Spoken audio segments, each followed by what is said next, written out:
Welcome welcome welcome. Intermediate के costing के प्यारे प्यारे स्टूडेंट्स, हम लोग एक चैप्टर पढ़ रहे हैं। चैप्टर का नाम है मटेरियल कॉस्टिंग। मटेरियल कॉस्टिंग पढ़ते पढ़ते हम थोड़ी आगे आ गए थे, अभी बहुत आगे तो नहीं आए हैं क्योंकि बड़ा चैप्टर है। लेकिन हमने लास्ट क्लास क्या क्या पढ़ा वो मैं एक बार रिकॉल कराऊं। हमने फर्स्ट क्लास में ROL के बारे में जाना था, maximum stock level, minimum stock level, average stock level, इन सब के बारे में जाना था। फिर हमने लास्ट क्लास पढ़ा ऑर्डरिंग कॉस्ट के बारे में, कैरिंग कॉस्ट के बारे में। मैंने आपको ये बताया कि ऑर्डरिंग कॉस्ट का मतलब होता है कितने ऑर्डर प्लेस करेंगे और हर एक ऑर्डर पे कितना खर्चा आएगा।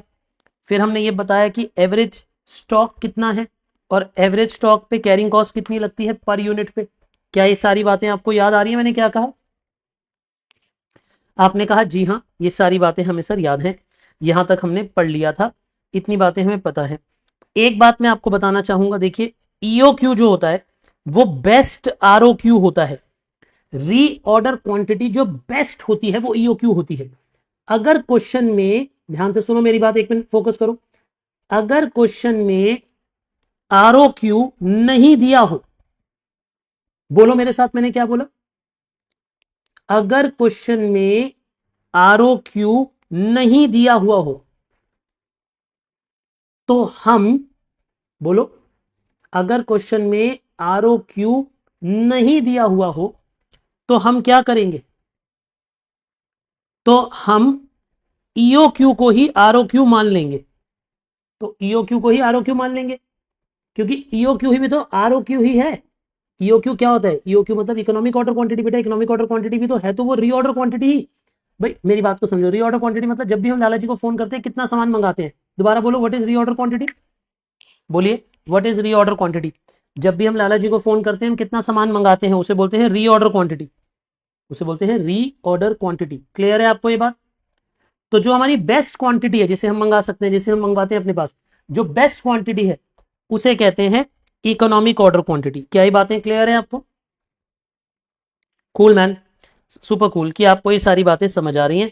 अभी एक बच्चे ने मुझसे पूछा कि EOQ ROQ के बराबर कैसे हो सकता है। बेटा समझ आया, ROQ बहुत सारे हो सकते हैं, ROQ के बहुत सारे ऑप्शन हो सकते हैं, लेकिन उनमें से एक EOQ भी हो सकता है। मैं इस पे और डिस्कशन करूंगा। आइए पहले EOQ पे डिस्कशन करते हैं। EOQ वो पॉइंट होता है जो बेस्ट लेवल का ROQ होता है। अब जरा समझना मेरी बात। जैसे जैसे, अगर ये मान के चलते हैं हम ऑर्डरिंग और कैरिंग कॉस्ट का ग्राफ बना रहे हैं, ठीक है। जैसे जैसे हम अपने पास रीऑर्डर क्वांटिटी को बढ़ाते जाएंगे, जैसे जैसे हम अपने पास रीऑर्डर क्वांटिटी को 0 से बढ़ाते जाएंगे, वैसे वैसे क्या होगा? यहां पे हम ऑर्डरिंग कॉस्ट और कैरिंग कॉस्ट को दिखाना चाहते हैं, ordering cost and carrying cost को। तो देखिए, जैसे जैसे हम ज्यादा क्वांटिटी मंगाएंगे, सोचो पहले हम 100 क्वांटिटी मंगाते थे, फिर हमने 200 क्वांटिटी स्टार्ट कर दी, फिर हमने 300 क्वांटिटी स्टार्ट कर दी, फिर 400 क्वांटिटी मंगानी स्टार्ट कर दी, फिर 500, फिर 600। जैसे जैसे, मेरी बात को समझिए, जैसे जैसे हम ज्यादा ज्यादा ज्यादा ज्यादा क्वांटिटी मंगाएंगे, जैसे जैसे हम क्या करेंगे बेटे, ज्यादा ज्यादा क्वांटिटी मंगाएंगे, वैसे वैसे हमारी ऑर्डरिंग कॉस्ट कम होती जाएगी। बताइए ऑर्डरिंग कॉस्ट कम क्यों होती जा रही है? आप मुझे बताइए हमारी ऑर्डरिंग कॉस्ट कम क्यों होती जा रही है? क्यों ऐसा हो रहा है कि हमारी ऑर्डर करने के खर्चे कम होंगे? पता है क्यों? जितना ज्यादा सामान एक बारी में खरीदोगे उतने कम ऑर्डर प्लेस करोगे। मैं दोबारा बोलता हूं, सोचो आपको एक साल में 5000 यूनिट्स खरीदने हैं। अगर आप 200 करके खरीदोगे तो 25 ऑर्डर्स प्लेस करोगे, तो 25 बार ऑर्डरिंग कॉस्ट खर्च होगी यहां पे। लेकिन अगर आपको 5000 यूनिट खरीदने हैं, आप एक ही बारी में 500 खरीद लोगे, तो सिर्फ 10 ऑर्डर्स प्लेस करने होंगे, तो 10 टाइम ही ऑर्डरिंग कॉस्ट खर्च होगी, तो ऑर्डरिंग कॉस्ट कम खर्च होगी। क्या मेरी बात आपको समझ आई मैंने क्या कहा? जैसे जैसे हम ज्यादा क्वांटिटी मंगाते हैं, मैं रिपीट करता हूं, जैसे जैसे हम ज्यादा ज्यादा क्वांटिटी मंगाते हैं वैसे वैसे हमारी ऑर्डरिंग कॉस्ट कम होने लगती है। क्लियर है ये बात? लिखो जरा इसके नीचे एक नोट लिखो, इस डायग्राम की जगह छोड़ दो और नीचे एक नोट लिखो। if we increase reorder quantity size, if we order more quantity each time, यानी अगर हम हर बार ज्यादा क्वांटिटी मंगाएंगे तो उससे क्या होगा? Ordering cost will fall, ordering cost fall क्यों करेगी? क्योंकि नंबर ऑफ ऑर्डर्स फॉल कर जाएंगे, क्योंकि नंबर ऑफ ऑर्डर्स रिड्यूस कर जाएंगे। क्या मेरी बात आपको समझ आई? क्योंकि नंबर ऑफ ऑर्डर कम हो जाएंगे इसलिए ऑर्डरिंग कॉस्ट भी कम हो जाएगी। रिपीट कर दो मैंने क्या कहा, नंबर ऑफ ऑर्डर्स भी कम हो जाएंगे इसलिए ऑर्डरिंग कॉस्ट भी कम हो जाएगी। क्या ये बात आपको समझ आ गई बेटे मैंने क्या कहा? क्योंकि नंबर ऑफ ऑर्डर्स कम होते जाएंगे इसीलिए ऑर्डरिंग कॉस्ट भी कम होती जाएगी। बट कैरिंग कॉस्ट बढ़ जाएगी। बताइए कैरिंग कॉस्ट बढ़ क्यों जाएगी?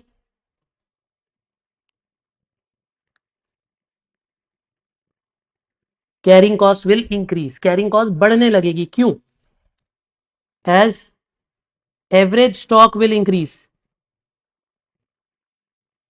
क्योंकि अब आपको अपने पास ज्यादा स्टॉक रखना होगा, क्योंकि अब आपको अपने पास ज्यादा स्टॉक रखना पड़ेगा। जब आप ज्यादा सामान खरीदोगे तो कैरी भी तो ज्यादा सामान को करोगे। मैं क्या बोल रहा हूं आपको बात समझ आई? अगर बेटे मैं ज्यादा ज्यादा सामान खरीदता हूं तो मुझे कैरी भी तो ज्यादा सामान करना पड़ता है। अगर मैं ज्यादा ज्यादा सामान कैरी करूंगा तो मेरे लिए कैरिंग कॉस्ट बढ़ने लगेगी, मेरे लिए कैरिंग कॉस्ट बढ़ने लगेगी।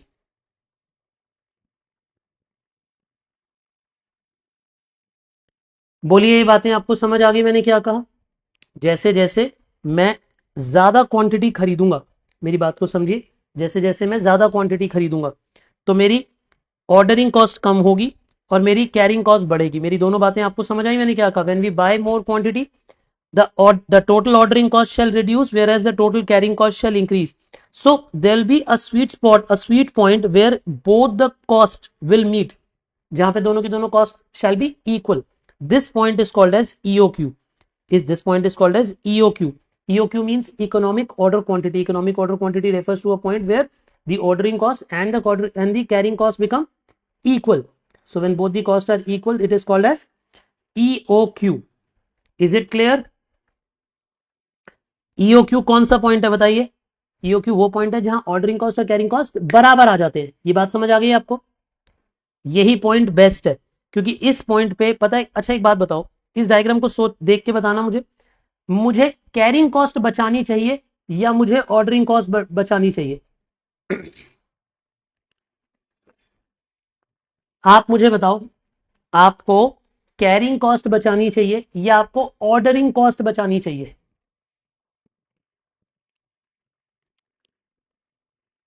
देखो अगर आप कैरिंग कॉस्ट बचाओगे, इमेजिन करो अगर आप कैरिंग कॉस्ट बचाओगे तो ऑर्डरिंग कॉस्ट बढ़ जाएगी, और अगर ऑर्डरिंग कॉस्ट को कम पे लाओगे तो कैरिंग कॉस्ट बढ़ जाएगी। तो ना हमें ऑर्डरिंग कॉस्ट बचानी चाहिए ना हमें कैरिंग कॉस्ट बचानी चाहिए, हमें दोनों के टोटल को मिनिमाइज करना है। रिपीट करो मैंने क्या कहा? हमें उन दोनों के टोटल को मिनिमाइज करना है, इन दोनों के जो टोटल को मिनिमाइज करना होता है। तो नीचे नोट लिखो, एम क्या है हमारा, हमारे लिए एम क्या है? We should reduce the total of ordering and carrying cost। तो हमें ऑर्डरिंग और कैरिंग कॉस्ट के टोटल को रिड्यूस कर देना चाहिए, हमें ऑर्डरिंग और कैरिंग कॉस्ट के टोटल को रिड्यूस कर देना चाहिए। क्या ये दोनों बातें आपको समझ आ गई? पक्की बात है? सोनाली क्लियर है बेटे? यानी ना हमें ऑर्डरिंग को कम करना है ना हमें कैरिंग को कम करना है, हमें दोनों के टोटल को मिनिमाइज करना है, हमें दोनों के टोटल को मिनिमाइज करना है। सिंपल सी बात है। बहुत ही बढ़िया कि हमें ये सारी बातें समझ आ रही है यहां तक अच्छे से। कोई प्रॉब्लम तो नहीं आ रही बेटे आपको ईओक्यू समझने में अभी तक? नो। एक नोट और लिखिए,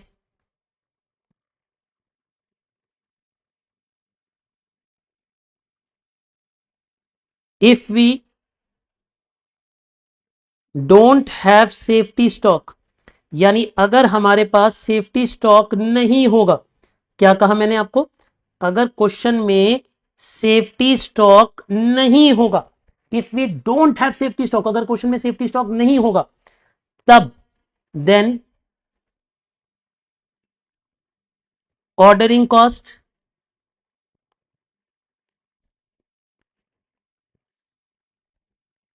total ordering cost will be equal to total carrying cost। At E O Q, यानी ईओ क्यू पे ये दोनों बराबर आ जाएंगे, ईओ क्यू पे ये दोनों बराबर आ जाएंगे। लेकिन ये कब संभव है? ये तब संभव है बेटे जब हमारे पास ईओ क्यू हो और सेफ्टी स्टॉक ना हो। दोबारा बोलो मैंने क्या कहा, ये कब संभव है बेटे? जब हम ईओ क्यू पे हो, ईओ क्यू पे हो और हमारे पास सेफ्टी स्टॉक नहीं हो, तो टोटल ऑर्डरिंग कॉस्ट और टोटल कैरिंग कॉस्ट बराबर होंगी, टोटल ऑर्डरिंग कॉस्ट और टोटल कैरिंग कॉस्ट बराबर होंगी। क्लियर है ये बात? आई शाबाश मेरा बच्चा, शाबाश। चलिए ये सारी बातें आपको समझ आ गई हैं, तो मुझे लगता है मेरे को ना पहले एक दो क्वेश्चन कराने चाहिए, फिर वापस आना चाहिए। आइए, मैंने लास्ट क्लास आपको कुछ क्वेश्चंस दिए थे जिनमें से कुछ क्वेश्चनों में आप अटके भी होंगे, जैसे क्वेश्चन नंबर 7 में कुछ बच्चे अटक गए होंगे।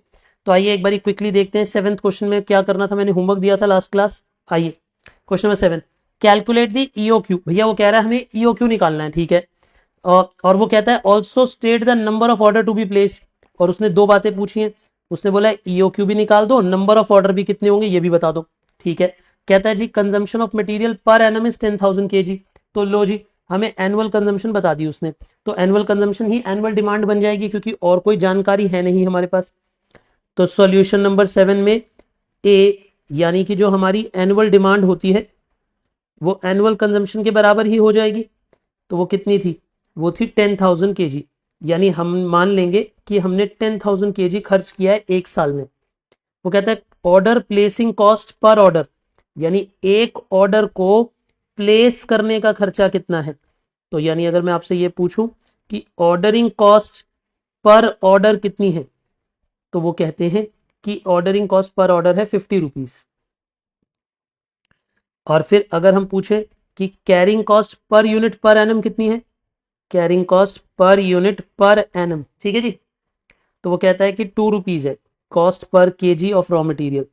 अच्छा नहीं, मैंने गलत पढ़ा, ये है cost per KG of raw material. वो तो कह रहा है कि इतने का रॉ मटेरियल आता है, इतने का तो रॉ मटेरियल आता है, तो उसकी कैरिंग कॉस्ट कितनी होगी? 2 रुपए का 8%, 2 रुपए का 8%। करिए बेटे, 2 रुपए का 8% कितना आया बताओ? 16 पैसे। तो यानी 16 पैसे पर यूनिट पर एनम, ये बन गई हमारी कैरिंग कॉस्ट, ये बन गई हमारी ऑर्डरिंग कॉस्ट, ये बन गई हमारी एनुअल डिमांड। पहला पार्ट था क्वेश्चन का ईओ क्यू निकालने के लिए। ईओ क्यू कैसे आया होगा आपका? Twice A into O divided by C, यानी under root of twice into 10,000 into O divided by C. तो बताइए बेटा इतना, इसका आंसर कितना आया? अब आप कहोगे 2500 यूनिट्स,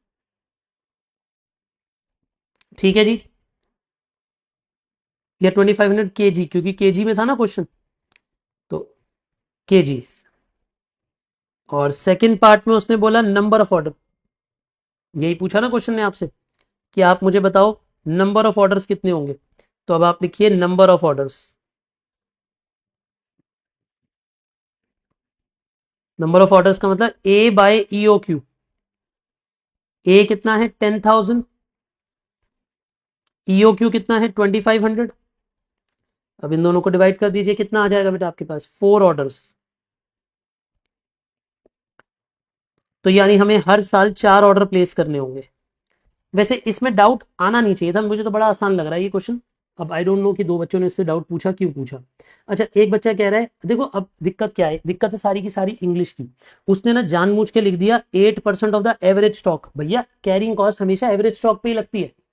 क्या आप भूल गए हो? क्या आप नींद में पढ़ाई कर रहे हो? कितने बच्चों को ये बात पता है कि जब मैंने कैरिंग कॉस्ट पढ़ाई थी तो कैरिंग कॉस्ट मैंने एवरेज स्टॉक पे ही लगानी बताई थी। तो वही तो वो इंग्लिश में बोल रहा है और कंफ्यूज कर रहा है आपको। कह रहा है कैरिंग कॉस्ट है 8% और एवरेज स्टॉक पे लगेगी। अरे भैया हमें पता है कि कैरिंग कॉस्ट एवरेज स्टॉक पे ही लगती है, तो उससे क्यों परेशान हो रहे हो? बोलो। ठीक है, एक बच्चा कह रहा है सर 8% एवरेज स्टॉक पे था। बेटा कैरिंग कॉस्ट पहले पर यूनिट पे निकालोगे, फिर ही तो एवरेज स्टॉक पे निकालोगे। यहां इंग्लिश पढ़नी सीखो। यहां मैंने क्या लिखा है, कैरिंग कॉस्ट पूरी नहीं लिखी मैंने। क्या मैंने यहां पे ये लिखा है कि कैरिंग कॉस्ट टोटल? नहीं, कैरिंग कॉस्ट जब टोटल निकलती है तो वो एवरेज स्टॉक से मल्टीप्लाई होती है, एवरेज स्टॉक पर निकलती है। वो तो आपको मिसगाइड करेगा, वो तो आपको मिसगाइड करेगा। अच्छा एक बात बताओ, काव्या से बात करते हैं। काव्या एक बात बताओ, मानो मेरी स्टेशनरी की दुकान है, ठीक है जी। अब मान लो मेरे पास एक पेन का सेट टंगा हुआ है जिसमें 10 पेन है, ठीक है ना। अब अगर आप मेरी दुकान पे आए और आपने बोला कि ये पेन कितने के हैं, तो मान लो मैंने बोल दिया 200 रुपये, तो ये 200 रुपये ऑब्वियसली, ये जो 200 रुपीज है, ये इन पूरे पेन सेट की कॉस्ट है।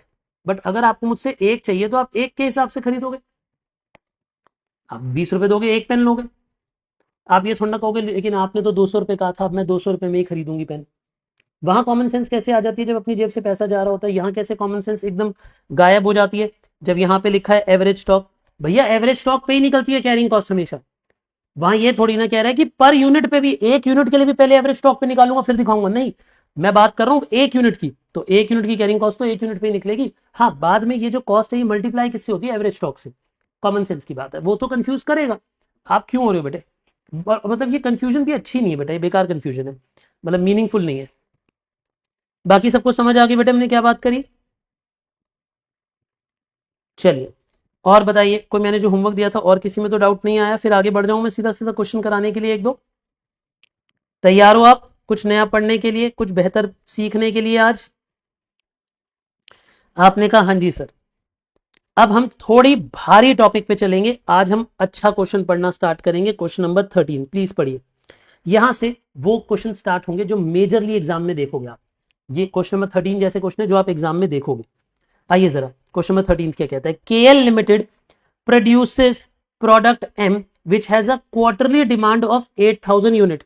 देखो बेटा, क्वेश्चन का तो काम है वो आपको पागल बनाएगा, लेकिन आपको समझदार बनना है, आपको पागल नहीं बनना है। मेरे एक सवाल का जवाब दे दो, क्या हम ये चैप्टर जो पढ़ रहे हैं ये आउटपुट के लिए पढ़ रहे हैं या इनपुट के लिए पढ़ रहे हैं, जल्दी बताओ। थोड़ी स्पीड पकड़ो बेटे, अच्छे अच्छे क्वेश्चन करने हैं आज हमने ज्यादा क्वेश्चन करने हैं, कंसेप्ट कम पढ़ने, क्वेश्चन, क्योंकि पिछली 2-3 क्लास में हमने कंसेप्ट ज्यादा पढ़े हैं। हमारा ये चैप्टर इनपुट बेस्ड चैप्टर है, लेकिन वो क्या बोल रहा है, वो बोल रहा है कि हम एक प्रोडक्ट बनाते हैं एम जिसकी क्वार्टरली डिमांड है 8000।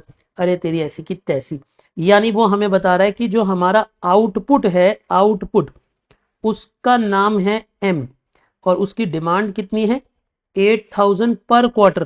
तो 4 क्वार्टर्स होते हैं, यानी उसकी डिमांड है 32,000 पर एनम। क्या ये बात आपको समझ आ गई मैंने क्या कहा। अच्छा एक बात बताओ, क्या हमारे लिए ये जो हमारे लिए ये जो आंसर आया ये इंपॉर्टेंट है, शायद हो भी सकता है, क्योंकि हो सकता है इसी से इनपुट पता लगे, हो सकता है इसी से इनपुट पता लगे, क्योंकि हमें क्वेश्चन किसका करना है बताओ, आउटपुट का या इनपुट का। हमें इनपुट का क्वेश्चन करना है ना कि आउटपुट का। आइए पढ़ते हैं। फिर वो ये कहता है the product requires 3 kgs quantity of material x for every finished unit of product. वो ये कहता है कि भैया देखो, the product requires 3 kg quantity of material x. वो कहता है हमें ना 3 kg क्वांटिटी चाहिए होती है एक्स की for every finished unit of product.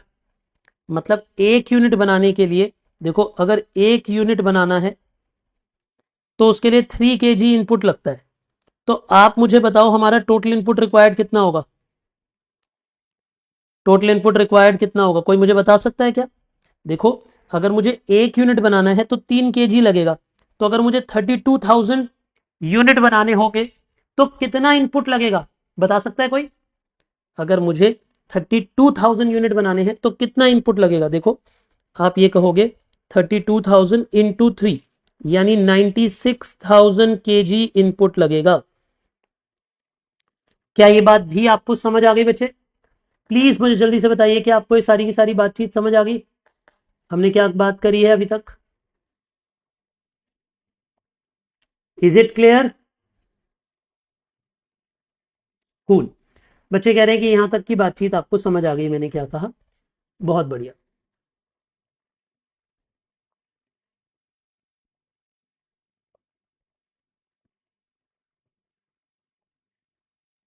Cool.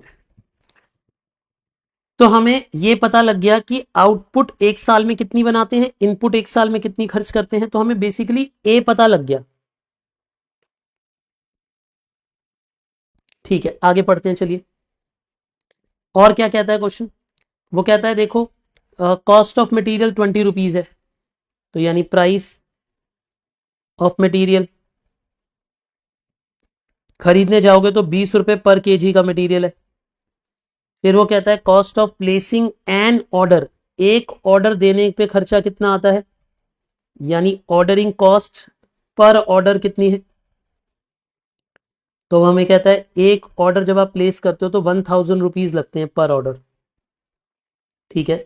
फिर वो ये कहता है कि हमारी कैरिंग कॉस्ट कितनी है, हमारी कैरिंग कॉस्ट है 15% ऑफ दी एन एन। अब देखो फिर से वही बात बोल रहा है, फिर से वंशिका कहेगी कि नहीं, वंशिका नहीं थी, कोई और बच्चा था, काव्या थी। फिर वो कहेगी सर ये तो एवरेज स्टॉक लिखा है। बेटा इस एवरेज स्टॉक से क्या हो गया, ठीक है जी। एक ना और थोड़ा कोई बावला बच्चा है हमारी क्लास में जिसका नाम है समर्थ जोशी। ये ना रोज थोड़ी, मुझे ऐसे लगता है या तो ये किसी अलग जोन से क्लास अटेंड करने आता है, किसी मार्स वार्स से अटेंड कर रहा है या मरकरी से अटेंड कर रहा है। धरती का तो नहीं लगता है बच्चा मुझे, क्योंकि इसके सवाल बिल्कुल बेहुदे होते हैं। पता है क्या पूछ रहा है, सर क्या हम एग्जाम में ये बॉक्स बना सकते हैं जो आपने बनाया है। बेटा मैं एक बात बताना चाहूंगा, मैं एक प्रोफेशनल टीचर हूँ, मैं एक साल में लगभग लगभग एडमिशन के हिसाब से 20,000 लोगों को पढ़ाता हूँ, अलग अलग सब्जेक्ट्स मिलाकर। मैं क्लास में कोई भी मजाक करने नहीं आया हूँ बेटा, हम गुड्डे गुड़िया का खेल नहीं खेल रहे, आप और मैं बैठ के या घर घर नहीं खेल रहे। मैं जो भी पढ़ा रहा हूँ प्रोफेशनल फॉर्मल पढ़ा रहा हूँ, जो आप एग्जाम में करके आ सकते हैं। मेरा 1 मिनट और आपका 1 मिनट दोनों बहुत कीमती है बेटे, ठीक है ना। तो I would expect you to grow up, ठीक है। चले जी आगे, क्लियर है। मैं क्लास में जो भी करा रहा हूं बेटे वो एग्जाम में आप करके आ सकते हो, फॉर्मल ही पढ़ाऊंगा मैं। अगर मैं वर्किंग नोट पहले बनाता हूं, आप वर्किंग नोट बनाकर आ सकते हो पहले, पूरे मार्क्स मिलेंगे आपको, कोई मार्क्स नहीं कट सकते आपके। समझते हैं आप मेरी बात। ये देखिए मैं आपको एक कॉपी दिखा रहा हूँ, ये इस बच्चे के 99 मार्क्स हैं, ठीक है ना। हमारा स्टूडेंट है, इसके इसका पेपर देखो, इसकी पेपर की हैंडराइटिंग देखो, स्टैंडर्ड कॉस्टिंग का उसने आंसर किया है, आप इसकी हैंडराइटिंग देखें, आप उसके टेबल देखें, आप उसकी प्रेजेंटेशन देखें। क्या इसको देख के ये, अब कटिंग भी हो रखी है, टेबल हाथ से बन रखा है, कोई स्केल नहीं है। मैं ये नहीं कह रहा कि आप ऐसा पेपर करके आओ, मैं चाहता हूँ आप इससे बेहतर पेपर करो, आपका एक भी मार्क नहीं कटना चाहिए। बट मैं आपको ये समझाना चाहता हूँ कि ये फालतू की चीज़ों के मार्क्स नहीं होते, नॉलेज के मार्क्स होते हैं, है ना। हद हो गई, चलिए आइए वापस,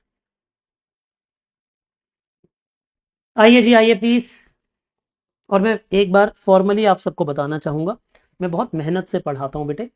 मैं एक एक शब्द जो क्लास के अंदर बोलता हूँ वो well rehearsed, well practised, well articulated होता है आपके लिए। कोई आपसे ऐसी बात नहीं करी जाती जो आप एग्जाम में फॉलो ना कर सके। मेरी हर एक मिनट की कीमत सिर्फ आपके मार्क्स के लिए, इस बात को समझें। अगर मैं हंसी मजाक भी करूंगा, एग्जाम्पल भी दूंगा, रिमोटेस्ट एग्जाम्पल भी दूंगा, आपको लगेगा नहीं सर क्या बोल रहे हैं, उसका भी आपके किसी ना किसी चैप्टर से कोई ना कोई लिंक होगा, तभी वो बात कर रहा हूं मैं क्लास में, वरना नहीं करूँ। आइए जी, क्या ये तीनों बातें आपको समझ आ गई। जी हाँ। अब आइए पहला पॉइंट, वो कहता है जी ईओ क्यू निकालो। देख रहे हो मटेरियल एक्स के लिए, अरे हमें पता है ये चैप्टर इनपुट का है, जब भी वो ईओ क्यू मांगेगा मांगेगा ये इनपुट के लिए, आउटपुट का ईओ क्यू थोड़ी ना निकलता है, ईओ क्यू तो इनपुट का ही निकलता है। तो चलिए हम अपने क्वेश्चन का फर्स्ट पार्ट सॉल्व करते हैं। क्वेश्चन ने कहा जाओ मेरे लिए ईओ क्यू निकाल के लाओ। तो आप ईओ क्यू कैसे निकालोगे, twice A into O divided by C, यानी under root of twice into A into O divided by C. अब हमें कैरिंग कॉस्ट चाहिए, क्या क्वेश्चन ने कैरिंग कॉस्ट बताई थी, ये देखो कैरिंग कॉस्ट थी 15% पर एनम। बेटा ऑब्वियसली बात है कैरिंग कॉस्ट हमेशा एवरेज स्टॉक पे ही लगती है, पर अभी हम 1 यूनिट की निकालना चाहते हैं। अभी मैं क्या निकाल रहा हूं, मैं निकालना चाहता हूं सी, सी मतलब होता है carrying cost per unit per annum, carrying cost per unit per annum, ये निकालना चाहता हूं बेटे मैं, ठीक है ना। तो देखिए रॉ मटेरियल था कितने का, 20 रुपीज का। अब इस 20 रुपीज पे परसेंटेज कितनी लगेगी, 15%।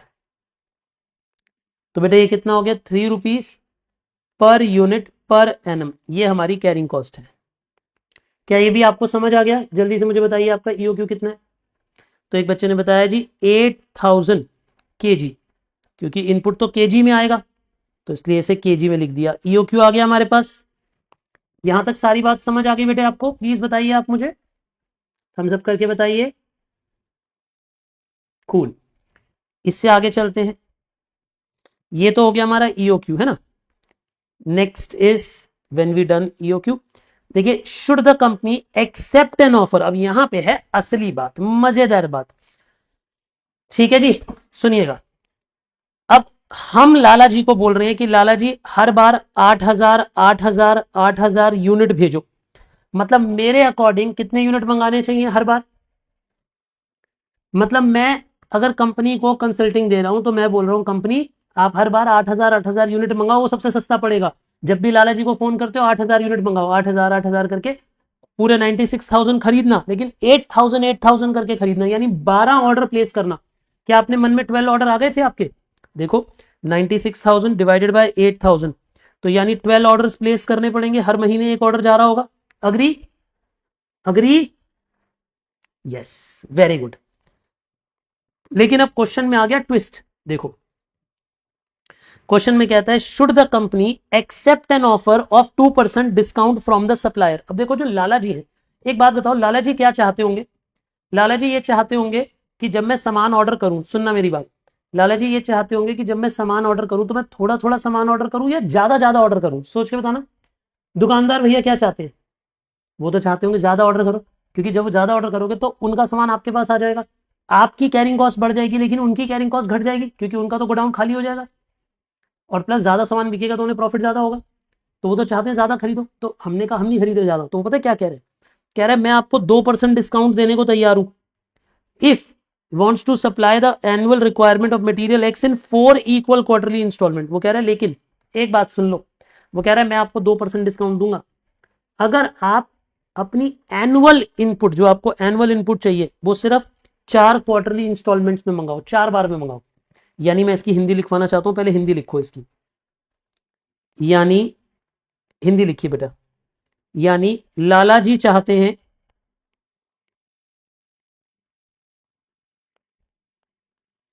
कि अगर हम एनुअल डिमांड को 4 इंस्टॉलमेंट में मंगा लें, 4 इंस्टॉलमेंट्स मतलब ऑर्डर्स में मंगवा लें, तो वो हमें तो वो हमें 2% डिस्काउंट ऑन प्राइस दे देंगे। अभी ना आपको ऐसे लग रहा होगा मैं हिंदी क्यों लिखूं, मेरे को, मैं तो इंग्लिश बोलता हूँ, मेरी तो इंग्लिश इतनी अच्छी है। मुझे पता है कि आपकी इंग्लिश बहुत अच्छी है, लेकिन मैं आपको सच बताऊं बेटा, ये जो हिंदी नोट्स है ना, ये इनकी इंपॉर्टेंस आखिरी दिन में पता लगेगी, जब आप लास्ट डे पढ़ाई कर रहे होगे ना एग्जाम से पहले, तब आपके पास इतना समय ही नहीं होगा कि आप पूरे पूरे क्वेश्चन पढ़ो, पूरे पूरे आंसर पढ़ो। तो ये एक हिंदी की एक लाइन पढ़कर आपको पूरा क्वेश्चन रिकॉल हो जाएगा कि अच्छा सर ने ये कहा था, इसका ये मतलब है, इसमें ये करना था, क्योंकि तब आपके पास समय कम होता है। बेटा देखो, कॉस्टिंग में क्या है, नंबर ऑफ क्वेश्चन बहुत सारे हैं। आपने देखा एक ही टॉपिक में हर क्वेश्चन अपने आप में नया हो जाता है, हर क्वेश्चन नया है, हर क्वेश्चन नया है। तो इसीलिए आपको क्वेश्चंस की समझ आनी चाहिए, दैट इज इंपॉर्टेंट, तभी एग्जाम कर पाओगे अच्छा। क्या ये लिख लिया आपने? एंड ट्रस्ट मी बेटे, हजारों बच्चों ने बहुत बहुत फायदा उठाया है ऐसे नोट्स लिखने का। आई डेफिनेटली वांट कि आप भी इन नोट्स को अच्छे से पढ़ें। ठीक है जी, क्लियर है ये बात? चलिए आगे देखते हैं। अब ये 2% डिस्काउंट की बात हो रही है। अब लाला जी हमें कह रहे हैं कि यार एक काम करो, क्या ये बच्चों की तरह तुम 8-8 हजार यूनिट मंगाते हो, इकट्ठे क्वार्टरली ऑर्डर मंगाओ। अब देखो, आप थोड़ी देर कॉपी मत करो, आप पेन रख दो और मुझे कराने दोगे, ठीक है ना? मेरे को इसका सेकंड पार्ट पूरा पढ़ाने दो, जब मैं पूरा पढ़ा दूंगा उसके बाद कॉपी करना। देखिए जी, यानी अब हमारे पास स्टेटमेंट ऑफ डिसीजन मेकिंग बनानी पड़ेगी। इसमें आएंगी 2 बड़े बड़े कॉलम, आपने सिर्फ समझना है, अभी सिर्फ समझना है। यानी अब हम बात कर रहे हैं स्टेटमेंट ऑफ डिसीजन मेकिंग।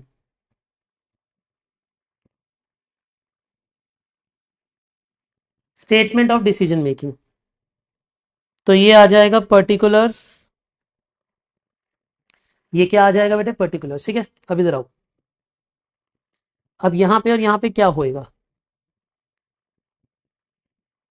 यहां पे आप लिखने वाले हो सबसे पहले स्टेटमेंट ऑफ डिसीजन मेकिंग में, प्लीज सुनिए, सुनिए, आप यहां पे लिखने वाले हो एट ईओ क्यू, अगर हम 8000 केजी के ही ऑर्डर प्लेस करते रहे, अगर हम लाला जी की बात को नजरअंदाज कर दें, हम क्या हम आपकी नहीं सुन रहे, हमारा जो दिल कहता है हम वही करेंगे, हम 8000 करके मंगाएंगे। क्या ये बात आपको समझ आ रही है मैंने क्या कहा?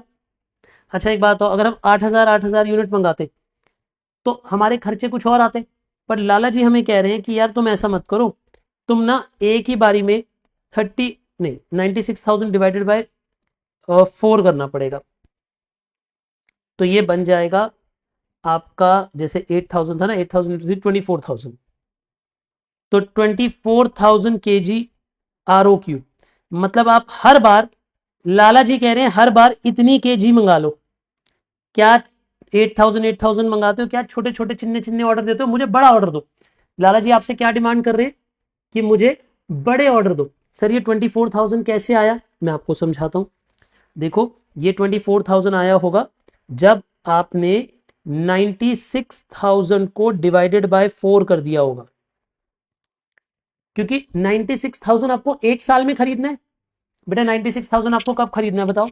96,000 केजी आपको एक साल में खरीदने हैं, तो अगर आप उसे 4 क्वार्टर्स में खरीदोगे तो डिवाइड बाय 4 कर दो, हर क्वार्टर में कितना कितना खरीदोगे? 24,000 24,000 24,000 24,000 हर क्वार्टर में खरीदोगे। यहां तक क्वेश्चन क्लियर है बेटे? अब सुनना, अभी कॉपी नहीं करना, सिर्फ सुनना है, सिर्फ आराम से सुनना है। आप मुझे बताओ कि हमारी टोटल ऑर्डरिंग कॉस्ट कितनी होगी। देखो आप मुझे ये कहोगे कि सर टोटल ऑर्डरिंग कॉस्ट होगी इतनी। देखो हमें एक साल में 96,000 केजी खरीदने हैं। अब फॉर्मूला को देखो पहले, देखो फॉर्मूला में ऑर्डरिंग कॉस्ट कैसे आती है, सुनिए। पहले आप निकालते हो number of orders. Number of orders का मतलब होता है ए अपॉन ROQ या फिर EOQ, कुछ भी हो सकता है, इनटू O, है ना। तो यानी यहां पे आएगा 96,000 अपॉन 8,000। तो बताओ कितने ऑर्डर हुए, जल्दी से बताओ कितने ऑर्डर हुए?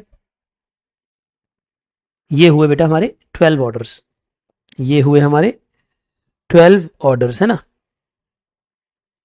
अब 12 ऑर्डर्स, अब हर एक ऑर्डर कितने रुपए का खर्चा करता है? हर एक ऑर्डर पे 1,000 रुपीज का ऑर्डरिंग कॉस्ट है, तो हर एक ऑर्डर पे 1,000, यानी हमारी ऑर्डरिंग कॉस्ट कितनी होती है? 12,000। लेकिन अगर हम लाला जी की मान लें, एक बात और, लाला जी कह रहे हैं क्या यार तुम छोटे छोटे ऑर्डर 12 ऑर्डर कर रहे हो, तुम 4 ऑर्डर करो ना। क्वार्टरली मतलब होता है हर क्वार्टर में एक। बेटा जब क्वार्टरली बोलते हैं तो एक साल में 4 होते हैं, पता है आपको ये बात? बेटा क्वार्टरली वर्ड का मतलब क्या होता है? एक साल में 4, है ना। तो लाला जी कह रहे हैं क्या यार ये छोटे छोटे ऑर्डर कर रहे हो, तुम एक साल में 4 ऑर्डर प्लेस करो, तो यानी 4 ऑर्डर्स प्लेस करो, और हर ऑर्डर में रिक्शे वाले भैया 1,000 लेंगे, तो यानी आपका रिक्शे का बिल आएगा 4,000, ऑर्डरिंग कॉस्ट आएगी 4,000। क्या ये बात आपको समझ आ गई? जल्दी से आप मुझे बताइए कि आपको मेरी बात टोटल ऑर्डरिंग कॉस्ट समझ आ गई? हम सब कर दीजिए अगर आ गई समझ तो। कूल। अब अगर आपको टोटल ऑर्डरिंग कॉस्ट समझ आ गई तो अब एक काम करिए, अब आप करिए टोटल कैरिंग कॉस्ट, यानी सामान को रखने का खर्चा। ठीक है ना। देखो कैरिंग कॉस्ट कैसे आती थी ये भी समझो। कैरिंग कॉस्ट हम लिखते थे safety stock plus half of reorder quantity, इससे एवरेज स्टॉक आ जाता था बेटे, और एवरेज स्टॉक को carrying cost per unit per annum से इंटू कर देते थे। यानी पहले हम एवरेज स्टॉक निकाल लेते थे, फिर एवरेज स्टॉक को carrying cost per unit per annum से इंटू कर देते थे। याद है सबको ये बात? आपने कहा सर मुझे ये बात याद है। तो देखिए इधर क्या होगा, आप मुझे कहें टोटल कैरिंग कॉस्ट क्या होगी, बताओ टोटल कैरिंग कॉस्ट क्या होगी? अब आप कहोगे टोटल कैरिंग कॉस्ट होगी सर देखो 0 प्लस हाफ ऑफ 8,000, क्योंकि 0 सेफ्टी स्टॉक हो गया, plus half of reorder quantity हो गया, रीऑर्डर क्वांटिटी की जगह EOQ आ गया, अब into carrying cost per unit. बेटा पर यूनिट की कैरिंग कॉस्ट है 3 रुपए, तो यहां पे 3 रुपए से इंटू हो जाएगा, तो कितना हो जाएगा ये भी 12,000 हो जाएगा। क्या आपको ये बात भी समझ आ गई बेटे? क्या आपको टोटल कैरिंग कॉस्ट भी समझ आ रही है? बोलिए हाँ या ना। लेकिन यहां पे बात बिगड़ जाएगी, पता है क्यों बिगड़ जाएगी? सुनना। देखो यहां पे ये तो आसानी से आ जाएगा कि 0 प्लस हाफ ऑफ 24,000, क्योंकि अब हमारी रीऑर्डर क्वांटिटी कितनी है? अब हमारी रीऑर्डर क्वांटिटी 24,000 है। लेकिन अब जो ये कैरिंग कॉस्ट है ना, ये चेंज हो चुकी होगी। कोई मुझे बताएगा कि ये चेंज क्यों हो गई होगी? सोच के बोलना, बहुत सोच के। पता है क्यों? क्योंकि प्राइस चेंज हो गया। जब प्राइस चेंज हो जाएगा तो कैरिंग कॉस्ट भी, देखो एक बात बताओ, कैरिंग कॉस्ट मैंने किस पे निकाली थी? 20 रुपीज के प्राइस पे। लेकिन लाला जी हमें डिस्काउंट दे रहे हैं, जब लाला जी हमें डिस्काउंट दे रहे हैं तो डिस्काउंट देने से प्राइस कम होगा, प्राइस कम होगा तो कैरिंग कॉस्ट भी तो कम होगी। कितने बच्चों को समझ आया मैंने क्या कहा? बेटा अगर प्राइस कम होगा तो कैरिंग कॉस्ट भी तो कम होगी। तो इधर नीचे वर्किंग नोट बनाएंगे, पेज के एकदम नीचे जाके हम एक वर्किंग नोट बनाएंगे। एक बात बताइए, न्यू प्राइस कितना है आफ्टर डिस्काउंट? कोई मुझे बता सकता है कि डिस्काउंट मिलने के बाद हमारा नया प्राइस कितना होगा? तो आप ये कहोगे कि सर अगर मुझे डिस्काउंट मिल जाता है ना, तो आप ये समझो कि मेरा सामान है कितने का, बताओ बताओ, 20 रुपीज़ का। लेकिन 20 रुपीज़ के दाम में लाला जी हमें 2% डिस्काउंट देने की बात कर रहे हैं। अगर लाला जी हमें 2% डिस्काउंट देते हैं तो 40 पैसे का डिस्काउंट होगा, तो नया प्राइस हो जाएगा 19.6 रुपीज़ पर केजी। ये नया प्राइस होगा। और अगर नया प्राइस ये है तो न्यू कैरिंग कॉस्ट कितनी होगी? आप मुझे बताओ, new carrying cost per unit per annum कितनी होगी? तो आप ये कहोगे कि अब नया प्राइस है 19.6 रुपीज़ और उस पे कैरिंग कॉस्ट लगने वाली है 15%। बेटा इसका 15%, तो कोई मुझे बता सकता है कितना होता है? तो आपने कहा 2.94, यानी अब 2.94 rupees per unit per annum ऐसे लिख सकते हो, या पर केजी पर एनम ऐसे लिख सकते हो। यानी जो 3 रुपए की कैरिंग कॉस्ट थी वो कम होकर 2.94 हो गई। मैंने क्या कहा, जो पहले 3 रुपए की कैरिंग कॉस्ट थी वो अब कम होकर कितने की हो गई बेटा? वो 2.94 की हो गई। क्या ये बात आपको समझ आ गई बेटा मैंने क्या कहा, हाँ या ना? जल्दी से बताइए, इतनी बातें क्लियर हैं? ठीक है जी। अब एक बच्चा कहता है कि ये कैसे कम हुई? बेटा एक बात बताओ, अगर मैं यूं कहूं कि सामान सस्ता हो गया तो सामान के ऊपर ब्याज भी तो कम लगेगा। कैरिंग कॉस्ट क्या होता है, पहले तो आप ये बताओ कैरिंग कॉस्ट क्या होता है, क्योंकि अगर जो बच्चे लास्ट क्लास पढ़ कर आते हैं, पिछली क्लास रिवाइज करके आते हैं, उन्हें ये बात पता है कि कैरिंग कॉस्ट का मतलब क्या है। कैरिंग कॉस्ट का मतलब है सामान को अपने पास गोडाउन में रखने की कीमत, रखने की कीमत में स्टोरेज की कीमत भी आएगी, इंटरेस्ट भी आएगा, इंश्योरेंस भी आएगी। तो अगर सामान ही सस्ता हो गया तो उसकी इंश्योरेंस भी सस्ती होगी, अब उसके ऊपर इंटरेस्ट भी कम लगेगा, तो ऑब्वियस बात है कैरिंग कॉस्ट कम हो जाएगी ना। ये बात आपको क्लियर हो गई बेटा मैंने क्या कहा? कूल। तो ये 2.94 हो गई। तो नई कैरी देखो, पहले कैरिंग कॉस्ट लगी थी, इधर समझना, पहले कैरिंग कॉस्ट लगी थी 3 रुपीज, अब कैरिंग कॉस्ट लगेगी 2.94 रुपीज। अब मल्टीप्लाई कर दीजिए और मुझे बताइए कितना आता है? 35, 280। देख रहे हो लाला जी कितने चालाक हैं, उन्होंने पता है क्या लालच दिया। मैं आपको एक बार इस क्वेश्चन को ध्यान से समझो, पता है कितना तगड़ा लालच दिया लाला जी ने। लाला जी ने कहा, अरे कहाँ छोटे छोटे ऑर्डर प्लेस कर रहे हो, कहाँ 12 ऑर्डर प्लेस कर रहे हो, 4 ऑर्डर में सामान ले लो ना, 4 ही ऑर्डर में सारा सामान ले लो, मैं तुम्हें 2% डिस्काउंट दे दूंगा। अब डिस्काउंट दे दिया, इससे क्या हुआ, हमें बड़ा खुश हो रहे थे हम कि ऑर्डरिंग कॉस्ट कम हो गई। बेटा ऑर्डरिंग कॉस्ट कम हुई लेकिन कैरिंग कॉस्ट बढ़ भी तो गई।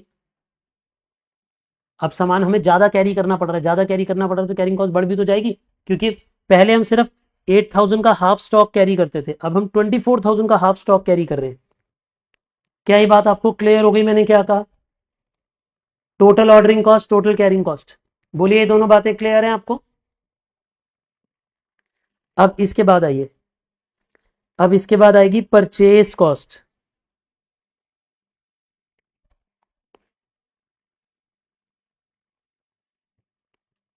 इसके बाद आएगी परचेज कॉस्ट, बोलिए क्लियर है आपको ये बात?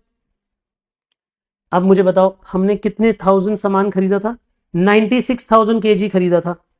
पहले खरीदा होगा 20 के रेट पे, बेटा यहां पे 96,000 केजी सामान खरीदा था 20 रुपीज के रेट पे।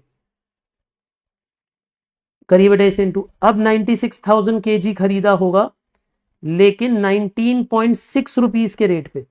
आप समझो ये रेट चेंज हो रहा है बेटे, यही तो डिस्काउंट की वजह से रेट चेंज हो रहा है। लाला जी यही तो कह रहे थे मैं कि आपको डिस्काउंट दे दूंगा, तो लाला जी ने डिस्काउंट ही तो दिया है। ये आया 19,20,000 और ये आया कितना? 18,81,600।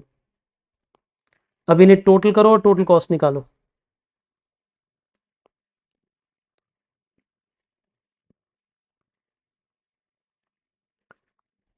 तो ये टोटल कॉस्ट कितनी आ गई बताइए?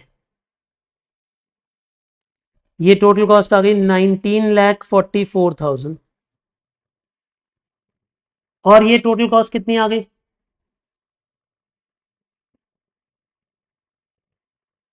19,20,880।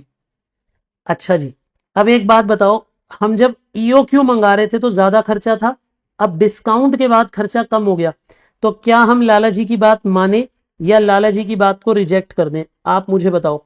देखो, जब हम ईओक्यू पे सामान मंगाते थे तो खर्चा ज्यादा था, अब क्योंकि डिस्काउंट मिल गया तो केस ही चेंज हो गया ना, डिस्काउंट के बाद तो केस ही चेंज हो गया। तो अब लाला जी कह रहे हैं यार मेरे से ज्यादा सामान खरीद लो, मेरे से 4 ऑर्डर में सामान खरीद लो, मैं तुम्हें 2% डिस्काउंट दे दूंगा। अब उस सब के बाद हमें फायदा दिखने लगा। आप मुझे बताओ, अब मैं डिस्काउंट लूं लाला जी से या ना लूं? आप क्या कहते हो, एक्सेप्ट और रिजेक्ट? जल्दी बोलिए, लाला जी का ऑफर एक्सेप्ट या रिजेक्ट? बेटा ऑब्वियसली एक्सेप्ट करना चाहिए, तो हमारी एडवाइस क्या होगी इधर? Accept quantity discount offer from supplier, यानी आपको अपने सप्लायर से डिस्काउंट ऑफर ले लेना चाहिए। क्या कहा मैंने आपको? आपको अपने लाला जी से डिस्काउंट ऑफर ले लेना चाहिए, बिकॉज इट सेव्स। कितने रुपए सेव हो रहे हैं, कोई माइनस करके दे सकता है मुझे? 1944,000 माइनस 192880 माइनस करके कोई दे सकता है अमाउंट? तो एक बच्चे ने कहा 23,120 रुपीज सेव हो रहे हैं, क्योंकि ये हमारे लिए पैसे बचा रहा है। क्या ये बात क्लियर है आपको? क्या ये बात आप सभी को समझ आती है मैंने क्या कहा?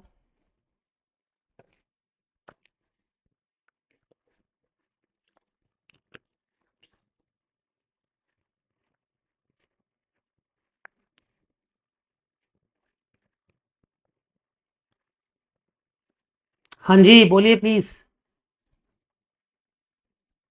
एक बच्चा कह रहा है कि हमें लॉस भी तो हो रहा है कैरिंग कॉस्ट में। बेटा आप टोटल देखोगे या सिर्फ एक एक को देखोगे? कॉमन सेंस रखो यार, ये तो बड़ी पागलों वाली बातें कर रहे हो। मतलब मुझे भी समझ भी नहीं आ रहा है ये इंटर तक पहुंचे कैसे बच्चे। पता है क्या बच्चा कह रहा है? सर हमें नुकसान भी तो हो रहा है। बेटा टोटल देखोगे, यहाँ बचत भी तो हो रही है। अब ये जो सामान आप खरीदते थे महंगा आता था, अब सस्ता आ रहा है, उसका टोटल देखोगे ना, टोटल का इम्पैक्ट कितना हो रहा है ना? बड़ी पागलों वाली बात की है वैसे, कि हमें नुकसान भी तो हो रहा है। अरे भाई जब तीन खर्चे हैं, तीनों खर्चों के टोटल को नापोगे या किसे नापोगे? मैं एक एग्जांपल लेता हूँ, जरा सुनो, एक रुक जाओ, भी कॉपी मत करो, पहले एक बच्चे का एग्जांपल लेते हैं। एक बात हो, आप खाना खाने जा रहे हो ढाबा ए पे या ढाबा बी पे, ठीक है? कभी ढाबे पे गए हो खाना खाने? नहीं गए ना? जाना चाहिए, सीखोगे। अच्छा एक बात हो, यहाँ पे दाल है 100 रुपए की, यहाँ पे दाल है 85 रुपीज की। बताओ कहाँ खाना खाओगे? बी पे खाना खाओगे। मान लो आप दो रोटी खाते हो, यहाँ पे रोटी है 20 रुपए की, दो रोटी। यहाँ पे दो रोटी है 60 रुपए की, यहाँ 30 रुपए की रोटी है। अब कहाँ खाना खाओगे? बताओ कहाँ खाना खाओगे? ए पे खाना खाओगे? नहीं। अभी लेकिन एक बच्चे ने मुझसे बोला, आकांक्षा नाम है शायद उनका, वो कह रही है कि सर अगर हम ये खरीदते हैं, मान लो कि अब ज़्यादातर बच्चों ने कहा कि हम ढाबा ए पे खाना खाएंगे, तो वो कहेगी नहीं नहीं नहीं सर हम तो, लेकिन अगर हम ढाबा ए पे खाना खाएंगे तो सर दाल में नुकसान भी तो हो रहा है। अरे भैया जितना दाल में नुकसान हो रहा है, अल्टीमेटली टोटल में तो फायदा हो रहा है ना आपको, क्योंकि रोटी पे उससे ज्यादा का नुकसान भी तो हो रहा था। क्या पागल हो क्या? एक चीज के खर्चे को देखोगे, दोनों के टोटल को कंपेयर करोगे। समझ आया मैंने क्या कहा? हाँ या ना? एक को कैसे देख सकते हो? मतलब हद ही हो गई। आप कह रहे हो नहीं नहीं मेरे को इस ढाबे पे खाना खाने नहीं जाना, यहाँ दाल महंगी है। अरे भैया टोटल देखो, टोटल में कहाँ ज्यादा पैसा लग रहा है, यहाँ ज्यादा लग रहा है यहाँ कम लग रहा है। 25 रुपए बच रहे हैं तो इस वाले ढाबे पे खाना खाने जाओ। क्लियर होगी बात? कूल। चलिए, शाबाश मेरा बच्चा। वैसे ढाबे इतने महंगे हो गए हैं अब, 100 रुपए में, 10-20 रुपए में मिल जाना चाहिए वहां तो खाना। हाँ जी कॉपी करो यार तुम पहले से, जल्दी से, ज्यादा टाइम पास मत करो, तेज स्पीड में कॉपी करो।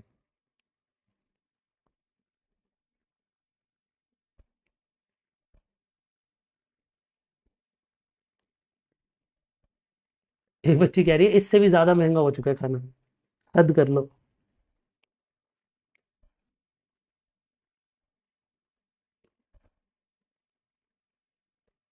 यार कॉपी कर लो यार, इतनी देर मत लगाओ। थोड़ा बेटा बॉर्नविटा वगैरह पिया करो, तेज लिखा करो, थोड़ी स्पीड बढ़ाओ अपनी।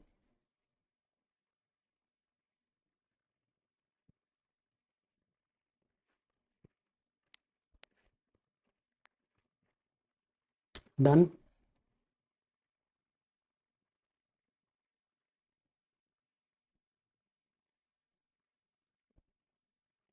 चलें अगले क्वेश्चन पे।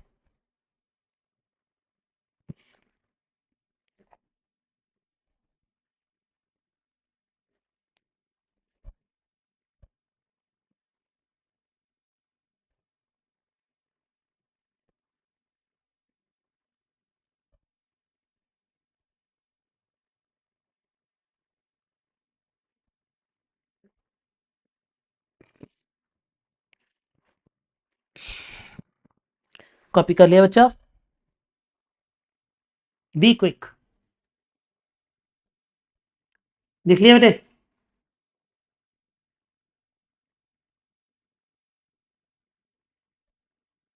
चलिए आगे देखते हैं। अब ज़्यादातर बच्चों ने ये लिख लिया है, जिन्होंने नहीं लिखा है क्लास के एंड में मुझे याद दिला देना, फिर मैं आपको शीट दिखा दूंगा, आप तब लिखना बेटा, क्योंकि आप बहुत ही धीमे लिख रहे हो बेटा। चलिए आइए पढ़ते हैं हम और। ठीक है जी। क्या आप चाहते हो कि मैं इससे थोड़ा और बेहतर क्वेश्चन कराऊं? क्या आपका दिल यही कह रहा है कि सर इससे भी और बड़ा क्वेश्चन कराओ आप हमारे जीवन में? आ जाओ फिर क्वेश्चन नंबर 14 देखिए, प्लीज पढ़िए। Question number 14। तैयार हो आप? बच्चे कह रहे जी हम बिल्कुल तैयार है। देखिए अगला क्वेश्चन पढ़िए, question number 14। A company manufactures a product, वो कहता है कि हमारी कंपनी एक प्रोडक्ट मैन्युफैक्चर करती है। बहुत बढ़िया। From a raw material which is purchase at ₹96। अब ध्यान से समझना, अब मैं थोड़ा तेज चलूंगा। हमारी कंपनी एक रॉ मटेरियल खरीदती है, रॉ मटेरियल आता है ₹96 का, ठीक है। The company incurs a handling and the freight. बेटा हैंडलिंग और फ्रेट मतलब सामान को उठाना रखना, और फ्रेट मतलब होता है रिक्शा या ट्रक का किराया। फ्रेट समझते हो, ट्रक के किराए को बोलते हैं। तो ये सब कौन से खर्चे होंगे? ये सब ऑर्डरिंग कॉस्ट होगी। तो ये सब हमारी ऑर्डरिंग कॉस्ट है। तो लिखिए जरा, ऐसे लिखिए जरा सॉल्यूशन नंबर 14। पहले आप ये बताइए कि आपकी ऑर्डरिंग कॉस्ट पर ऑर्डर कितनी है? ऑर्डरिंग कॉस्ट पर ऑर्डर कितनी है बताइए? तो आप कहेंगे पर ऑर्डर ऑर्डरिंग कॉस्ट है 1500, ठीक है। साथ साथ लिखो, यानी ऑर्डरिंग कॉस्ट है 1500। कूल। देखिए अब वो कहता है the incremental carrying cost is 7.5 पर केजी पर क्वार्टर। चालाक कितना है आप चालाकी देख रहे हो उसकी, कैसे पागल बना रहा है। कह रहा है पर केजी पर क्वार्टर, लेकिन हमें पर क्वार्टर लेना होता है या पर एनम लेना होता है? आप मुझे बताओ, हमें पर क्वार्टर लेना होता है या पर एनम? पर एनम चाहिए होता है बेटे। तो आप इधर क्या लिखोगे? आप लिखोगे, देखिए आप इधर लिखेंगे carrying cost per unit per annum. Carrying cost per unit per annum. तो जो क्वार्टरली था ना, उसे इंटू 4 कर देना बेटे।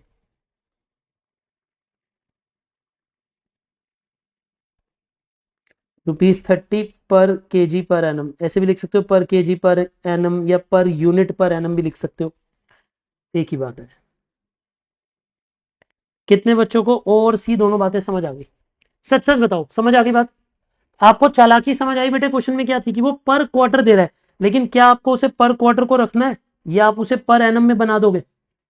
आपको उसे पर एनम में कन्वर्ट कर देना चाहिए, आपको उसे पर एनम में कन्वर्ट कर देना चाहिए। बोलिए क्लियर है ये बात? आइए फिर आगे। वो कहता है the annual production of the product is 2 lakh unit and 5 units are obtained from 1 KG of raw material. अब देखो वो कहता है कि हमारी आउटपुट कितनी है। ध्यान दीजिए बेटा, प्लीज प्लीज ध्यान दीजिए। वो कहता है कि हमारी आउटपुट कितनी है। वो कहता है कि हमारी आउटपुट है 2 लाख यूनिट्स। वो कह रहा है हमारी आउटपुट है 2 लाख यूनिट एक साल में। देखिए दोबारा पढ़िए, वो कहता है कि the annual production is 2 lakh unit of product, यानी हम एक साल में 2 लाख यूनिट बनाते हैं। और वो बोलता है 5 units are obtained from 1 kg of raw material, यानी अगर आप 1 kg रॉ मटेरियल लगाते हो तो यहां पे 5 यूनिट्स निकल कर आते हैं। क्या मेरी बातें आपको समझ आती है? मैंने क्या कहा, मैं दोबारा दोहरा देता हूं, आपको ध्यान से सुनिए। मैं आपको दोबारा दोहरा देता हूं ये बात। मैं आपको ये बोल रहा हूं बेटा कि अगर हम 1 kg रॉ मटेरियल लगाते हैं तो 5 यूनिट्स लगते हैं, बनते हैं। कितने यूनिट बनते हैं बेटे? अगर हम 1 kg रॉ मटेरियल लगाते हैं तो 5 यूनिट्स बनते हैं। Is it clear? कूल। तो इसका मतलब ये हुआ कि आप मुझे बताओ हमारी रॉ मटेरियल की इनपुट कितनी लगती होगी? कोई मुझे बता सकता है? 40,000 kg। शाबाश, बहुत अच्छे बच्चे हैं जिन्होंने 40,000 kg बताया। पता है क्यों? क्योंकि अगर हम 40,000 kg लगाएंगे तो 40,000 kg हर kg में 5 यूनिट्स बनेंगे, तभी तो बेटे 2 लाख यूनिट्स बनेंगे। तो यानी यहां पे डिवाइड बाय करना पड़ेगा, यानी आपको यहां पे 2 लाख यूनिट्स को डिवाइडेड बाय 5 करना पड़ेगा, यानी यहां पे आपने 40,000 kg रॉ मटेरियल यूज करना है। तो यानी यहां पे आपके पास ए क्या होगा? Annual demand of raw material कितनी होगी? Annual demand of raw material 40,000 kg होगी। क्या आपको ये बात भी समझ आ गई बेटे? हाँ, यूनिटरी मेथड से किया, बिल्कुल ठीक। बोलिए क्लियर है बेटे ये बात? प्लीज ऐसे थम्स अप करिए अगर आपको समझ आई ये बात। शाबाश शाबाश। आगे पढ़ते हैं। अब वो कहता है you are required to calculate EOQ. पहले बोलता है ईओक्यू निकालो। ठीक है, हम ईओक्यू निकालते हैं। देखिए फर्स्ट पार्ट तक ना ये क्वेश्चन आसान है, सेकंड पार्ट में जाके होगा भारी। फर्स्ट पार्ट में वो हमें कहता है जाओ आप मेरे लिए ईओक्यू निकालो। आप बताओ ईओक्यू क्या होगी? 2 × A × O divided by C, formula हो गया। तो 2 × 40,000 into O means 1500 upon C carrying cost is equal to 30। तो इसका आंसर कितना आ गया? 2000। क्या ये बातें आपको समझ आ रही है मैंने क्या कहा? इसका आंसर आ गया 2000। कोई डाउट तो नहीं है? तो ये ईओक्यू का आंसर आ गया 2000 kg ईच टाइम। यानी हमारे हिसाब से लाला जी को जब भी फोन करते हो हर बार 2000 यूनिट मंगाया करो। यानी मैं क्या बोल रहा हूं कि लाला जी को जितनी बार भी फोन करते हो हर बार कितने यूनिट मंगाया करो? 2000 यूनिट मंगाया करो। क्लियर है? लाला जी को जितनी भी बार फोन करते हो हर बार 2000 यूनिट मंगा लिया करो भैया, जिंदगी सफल हो जाएगी। ठीक है, अब क्वेश्चन के अंदर ट्विस्ट देखो। If the company proposes to rationalise मतलब समझदारी की तरफ जाना चाहते हैं, हम समझदार होना चाहते हैं। Placement of the order on yearly basis. ओ हो, अगर हम ईयरली बेसिस पे ऑर्डर करें, ईयरली बेसिस मतलब पूरे साल में एक ही ऑर्डर। ठीक है जी, एक बच्चा है, देखिए यहां पे पहले बात को समझो। पता नहीं मतलब समझ भी नहीं आ रहा, होमवर्क नहीं कर रहे, घर पे बुक किताब भी नहीं खोल के देख रहे, मतलब मुझे नहीं समझ आ रहा बेटे, मैं डांटूं या क्या करूं? मैं गुस्सा इसलिए कर रहा हूं क्योंकि ये वो बच्चे हैं जो होमवर्क ही नहीं करते हैं घर पे, मतलब who have not even open the book और आके फिर डाउट पूछते हैं। वो पता मुझे क्या बोल रहे हैं, कह रहे हैं ये 2000 kg सर हम पर मंथ मंगा रहे हैं। बताओ, ये पर मंथ मंगा रहे हैं, ये एक बार में मंगा रहे हैं। मैं कैसे कह सकता हूँ पर मंथ? यानी अगर मुझे एक साल में 40,000 यूनिट चाहिए और मैं 2000 यूनिट एक बार में मंगा रहा हूँ, यानी मैं ईयर में 20 ऑर्डर कर रहा हूँ। 20 ऑर्डर का मतलब है कि मैं 360 दिन में, 360 मान रहा हूँ 365 को 20 ऑर्डर करता हूँ, तो मैं हर 18 दिन में एक ऑर्डर प्लेस करता हूँ। ये मंथली कैसे हो गया? कहा मैंने कब ऐसा बोला कि ये पर मंथ का ऑर्डर है? ये हर बार का ऑर्डर है, मंथली तो बोला ही नहीं बेटा कभी भी। सुनिए, if the company proposes to rationalise the placement of order on yearly basis, ध्यान से सुनिए, अगर कंपनी ये चाह रही है कि हम हर साल में एक ही बार ऑर्डर प्लेस करें, हर साल में एक ही बार ऑर्डर प्लेस करें, तो what percentage of discount in the price of the raw material should be negotiated? वो कह रहा है आप रॉ मटेरियल पे कितना डिस्काउंट मांगोगे? मतलब समझ आ रहा है हम लाला जी से क्या बात करने लगे। अब हम लाला जी को कह रहे हैं, लाला जी एक काम करो, हम पूरे साल में एक ही ऑर्डर देंगे, ये छोटे छोटे ऑर्डर नहीं देंगे, तो बताओ कितना डिस्काउंट दोगे। अब हम उस डिस्काउंट की बात कर रहे हैं। अब दोबारा से कॉपी मत करो, थोड़ी देर सुनो, इसके सेकंड पार्ट को मुझे कराने दो, ठीक है। आराम से समझो, पहले सेकंड पार्ट क्या है। अगर मैं लेट कर लूं, let the new price of raw material after discount, मान लेते हैं कि डिस्काउंट के बाद नया रॉ मटेरियल का प्राइस है ₹X पर केजी। मान लेते हैं कि नया प्राइस कितना है, मान लेते हैं कि रॉ मटेरियल बाय कर लेने के बाद the new price is ₹X पर केजी, यानी प्रीवियसली प्राइस कितना था। देखिए पहले प्राइस कितना था रॉ मटेरियल का, क्वेश्चन ने बताया हमें 96 रुपीज का प्राइस था। पहले प्राइस कितना था, पहले प्राइस था 96 रुपीज पर केजी। लेकिन अब हम कितने प्राइस पे शिफ्ट हो जाना चाहते हैं, अब हम X रुपीज पर केजी के प्राइस पे शिफ्ट हो जाना चाहते हैं। बोलिए ये बातें समझे आप, मैंने क्या कहा। सुनो, अगर मैं आपको ये बोलूं कि यार देखो पहले ना हम 96 रुपीज का सामान खरीदते थे और हम 2-2 हजार पीस ऑर्डर में मंगाते थे, हर बार 2,000 पीस मंगाते थे। अब लेकिन हम लाला जी को कह रहे हैं, लाला जी एक काम करते हैं ना, पूरे साल में एक ही ऑर्डर देते हैं, ईयरली ऑर्डर प्लेस कर देंगे, एक साल में एक ही ऑर्डर सीधा पूरे 40,000 यूनिट एक ही बारी में मंगा लेंगे। तो बताओ कितना डिस्काउंट दोगे। तो मान लेते हैं वो डिस्काउंट दे रहे हैं X%, Y%, और प्राइस हो जाता है X रुपीज मान लो। तो देखो अब एक बात को समझना अच्छे से, बहुत प्यार से, मैंने मना किया है भी कॉपी करने को। इधर देखिए, at EOQ equal to 2000 kg at reorder quantity equal to 40,000 kg, yearly order, yearly order मतलब एक साल में एक ही ऑर्डर, ईयरली ऑर्डर का मतलब क्या हुआ बेटे, एक साल में एक ही ऑर्डर। क्या ये बातें क्लियर हो गई आपको। अब सुनो, आप मुझे बताओ बेटा, हमारी टोटल ऑर्डरिंग कॉस्ट कितनी होती है।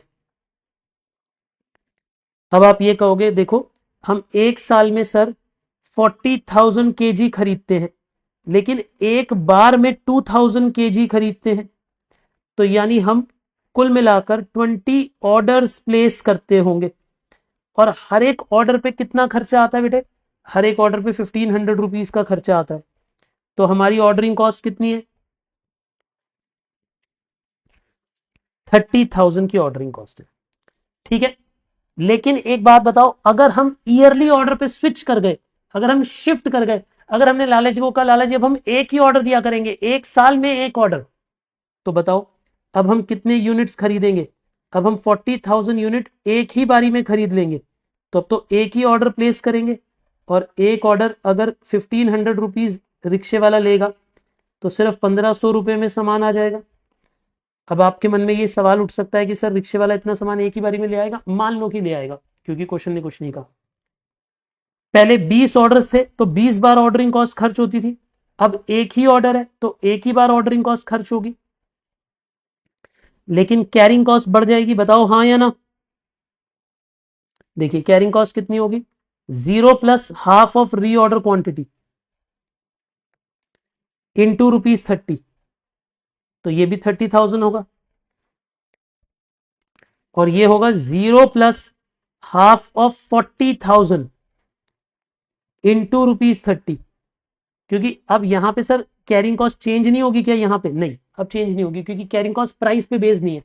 इस क्वेश्चन में कैरिंग कॉस्ट जो है वो प्राइस पे बेस्ड नहीं है, वो 7.5 पर क्वार्टर थी, तो 7.5 इंटू 4 यानी 4 क्वार्टर्स की इतनी है, यानी वो प्राइस पे बेस्ड नहीं है। तो जब प्राइस चेंज होगा तो कैरिंग कॉस्ट चेंज नहीं होगी। आपको समझ आ रहा है मैं क्या बोल रहा हूं। पिछले क्वेश्चन में कैरिंग कॉस्ट चेंज हुई थी, क्योंकि पिछले क्वेश्चन में वो 15% थी, 15% ऑफ 20 रुपीज थी, तो 3 रुपए थी। फिर बाद में प्राइस चेंज हो गया था 19.6, तो उसका 15% हो गई थी 2.94, ऐसा कुछ हो गया था ना। तो यानी उसका इंपैक्ट लिया था, लेकिन अब नहीं लेंगे, अब 30 रुपीज ही लेंगे। यानी अब पहले भी 30 थी, अभी भी 30 है। बताओ बेटा, लेकिन टोटल में कितना आ जाएगा 20,000। तो 6 लाख रुपीज की कैरिंग कॉस्ट आ जाएगी, एक बार चेक करना।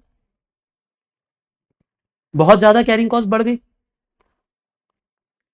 अब हमें ये देखना है कि प्राइस कितना हो जाएगा, हमें ये देखना है कि हमारा प्राइस कितने पे पहुंचेगा। देखिए इस बात को समझिए, if the ordering cost was, if let us say the ordering price was 30,000 and 1,500, the carrying cost becomes 30,000 and 6 lakh। तो अब परचेज कॉस्ट कितनी है, यानी परचेज कॉस्ट कितनी है हमारी। देखो हमने 40,000 kg खरीदा था, पहले कितने रुपीज में खरीदा था 96, कोई मुझे मल्टीप्लाई करके देगा। और अब किस प्राइस पे खरीदा है, x रुपीज के प्राइस पे। तो 38,40,000, 38,40,000। अब इन्हें टोटल कर दीजिए। पहले हमारी टोटल कॉस्ट कितनी थी, अब हमारी टोटल कॉस्ट कितनी है। तो पहले टोटल कॉस्ट थी 39 लाख रुपीस, अब टोटल कॉस्ट कितनी है बेटे 6,15,100।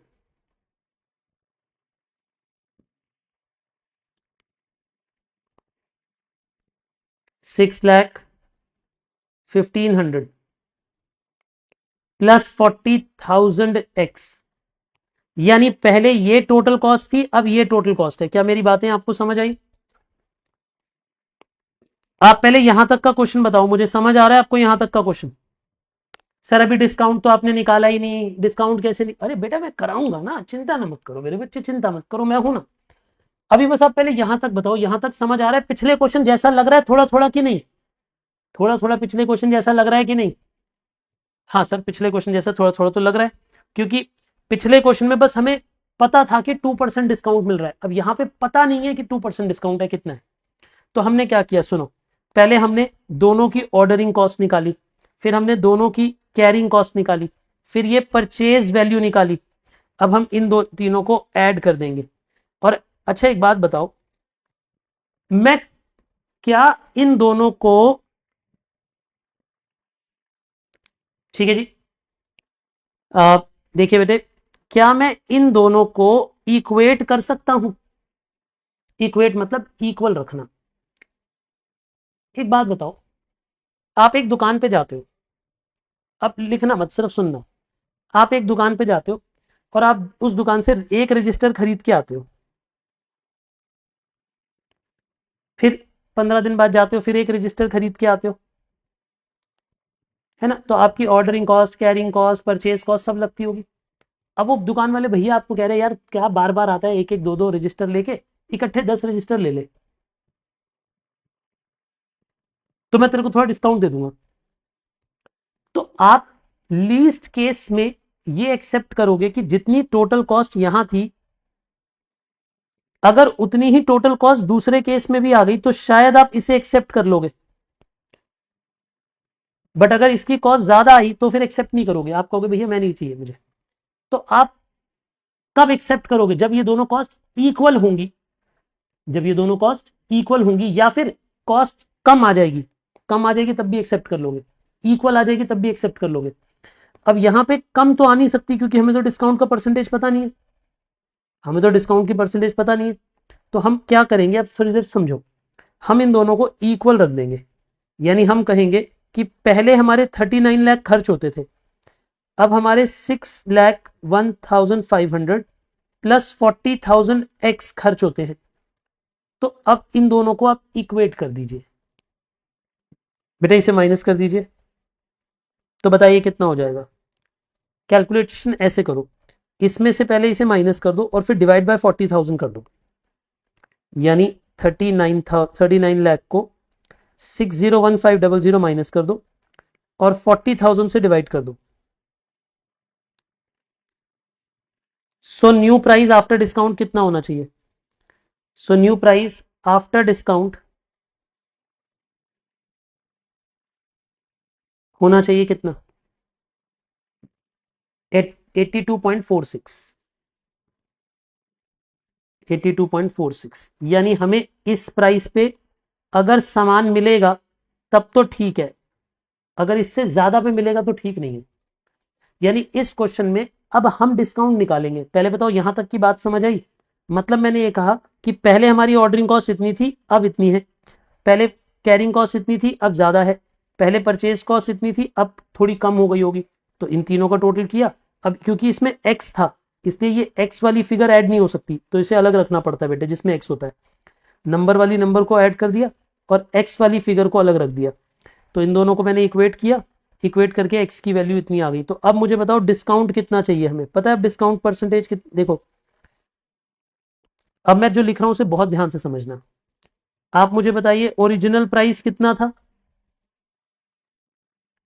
आप ये कहोगे ओरिजिनल प्राइस था 96। न्यू प्राइस कितना है? 82.46। तो अगर मैं आपसे ये पूछूं डिस्काउंटेड, डिस्काउंट कितने का है? तो बताओ डिस्काउंट कितने का है? कोई माइनस करके दे सकता है मुझे कि डिस्काउंट कितने रुपए का है? तो आप बोलोगे 13.54। अब अगर मैं आपसे ये पूछूं डिस्काउंट की परसेंटेज कितनी है, तो आप बोलोगे डिस्काउंट परसेंटेज का मतलब होता है discount upon original price into 100, यानी discount upon original price into 100। बेटे बताइए कितना आता है? 14.10%। तो ये डिस्काउंट आना चाहिए, यानी अगर इतना डिस्काउंट आएगा तो हम एक्सेप्ट कर लेंगे। क्वेश्चन ने यही पूछा था डिस्काउंट की परसेंटेज बताओ। तो अब हम बता रहे हैं कि अगर हमें लाला जी, ध्यान से सुनिए, अगर हमें लाला जी 14% का डिस्काउंट देंगे, दोबारा बोलो, अगर हमें लाला जी 14% का डिस्काउंट देंगे तो हम एक्सेप्ट करने को तैयार हैं। जो वो कह रहे हैं एक सिंगल ऑर्डर में सामान खरीदना, तो हम सिंगल ऑर्डर में सामान खरीदने को तैयार हो जाएंगे। अब देखो क्वेश्चन ने क्या पूछा था, if the company proposes to rationalize the placement of order on yearly basis, what percentage of discount of the raw material should be negotiated? तो हम कितने पे नेगोशिएट करेंगे? तो हम यही बोलेंगे, देखिए, इफ डिस्काउंट परसेंटेज इज 14.10 और अबव, इससे ज्यादा भी मिलेगा तो भी अच्छा है, then we should accept yearly orders. तो हमें ईयरली ऑर्डर को एक्सेप्ट करना चाहिए, वरना ईयरली ऑर्डर को एक्सेप्ट नहीं करना चाहिए। मैं इसे एक बार दोबारा समझाता हूं, जरा दोबारा ध्यान से सुनो। देखिए, हमने क्वेश्चन में क्या बोला था कि देखो हम 2 लाख यूनिट की आउटपुट बनाते हैं, तो 2 लाख यूनिट बनाने के लिए 40,000 केजी ए होगा, हमारे लिए एनुअल डिमांड होगी, ठीक है। हमें ओरिजिनल प्राइस भी पता था, ऑर्डरिंग कॉस्ट भी पता थी, कैरिंग कॉस्ट क्वार्टरली पता थी, तो इंटू 4 करके एनुअल पता लग गई थी, है ना। अब क्योंकि ये जो कैरिंग कॉस्ट है बेटा, ये प्राइस पे ये परसेंटेज पे बेस्ड नहीं है, मतलब प्राइस की परसेंटेज पे बेस्ड नहीं है, तो प्राइस चेंज भी होगा तो भी ये कैरिंग कॉस्ट चेंज नहीं होगी इस क्वेश्चन में, है ना। अब आप कहो नहीं सर पिछले क्वेश्चन में तो हुई थी, क्योंकि बेटा पिछले क्वेश्चन में जो कैरिंग कॉस्ट थी, जो कैरिंग कॉस्ट थी वो परसेंटेज पे गिवन थी। अब यहाँ पे परसेंटेज पे गिवन नहीं है, तो जब प्राइस चेंज होगा तो उसका इंपैक्ट आएगा ही नहीं, क्योंकि यहाँ पे तो बस 7.5 पर क्वार्टर है, तो जितने मर्जी का प्राइस हो 7.5 पर क्वार्टर ही लगेगा, ठीक है। तो हमने क्या किया, पहले ईओक्यू निकाला। ईओक्यू कहता है कि हर बार 2000 केजी मंगाओ, हर बार लाला जी से 2000 केजी मंगाओ। लेकिन अब क्वेश्चन कहता है कि अगर हमें एनुअल ऑर्डर प्लेस करना है, एक ही ऑर्डर प्लेस करना है, तो हम क्या करें? अगर हम पूरे साल में एक ही ऑर्डर प्लेस करेंगे बेटा, तो इस तरीके से हम पहले ऑर्डरिंग कॉस्ट निकालेंगे, फिर हम कैरिंग कॉस्ट निकालेंगे, फिर हम परचेजिंग कॉस्ट निकालेंगे। हमने मान लिया कि परचेजिंग कॉस्ट एक्स रुपीज़ है, तो इन तीनों को हमने दोनों को इक्वेट किया। अब इन दोनों को इक्वेट करने के बाद हमने इसे सॉल्व करना स्टार्ट कर दिया। फिर इससे हमने न्यू प्राइस आफ्टर डिस्काउंट निकाल दिया, और इन दोनों को इक्वेट करके फिर जो प्राइस आया उसे ओरिजिनल प्राइस में से माइनस करके डिस्काउंट निकाल दिया। और डिस्काउंट की परसेंटेज कैसे आती है? Discount upon original price into 100, क्योंकि बेटा डिस्काउंट तो ओरिजिनल प्राइस पे मिलता है ना। एक बात बताओ, एग्जाम्पल लो, एक 100 रुपए की चीज है, अगर मुझे 20% डिस्काउंट मिलेगा तो वो 20% इस पे बेस्ड होगा ना, 80 पे बेस्ड थोड़ा ना होगा। जो बाद में प्राइस आ रहा है उस पे बेस्ड थोड़ी ना होगा। डिस्काउंट किस पे लगता है? ओरिजिनल प्राइस पे लगता है, पता है ना आपको ये बात। डिस्काउंट किस पे लगता है? ओरिजिनल प्राइस पे लगता है। इसीलिए बेटा ये जो ओरिजिनल प्राइस से डिवाइड करेंगे। समझ गए आप मेरी बात? कॉपी करिए जल्दी से, जल्दी से इसे कॉपी करिए, एकदम फास्ट स्पीड में, एकदम फास्ट। पॉज कर लो, जो रिकॉर्डेड में पढ़ रहे हैं जल्दी से पॉज करो और कॉपी करो इसे। हाँ जी बेटा, इतना लिखा आप लोगों ने? क्या मैं इसे स्क्रॉल डाउन कर सकता हूँ?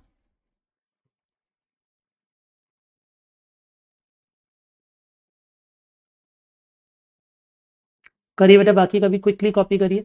मैं हट जाता हूँ, पॉज कर लीजिए और कॉपी करिए।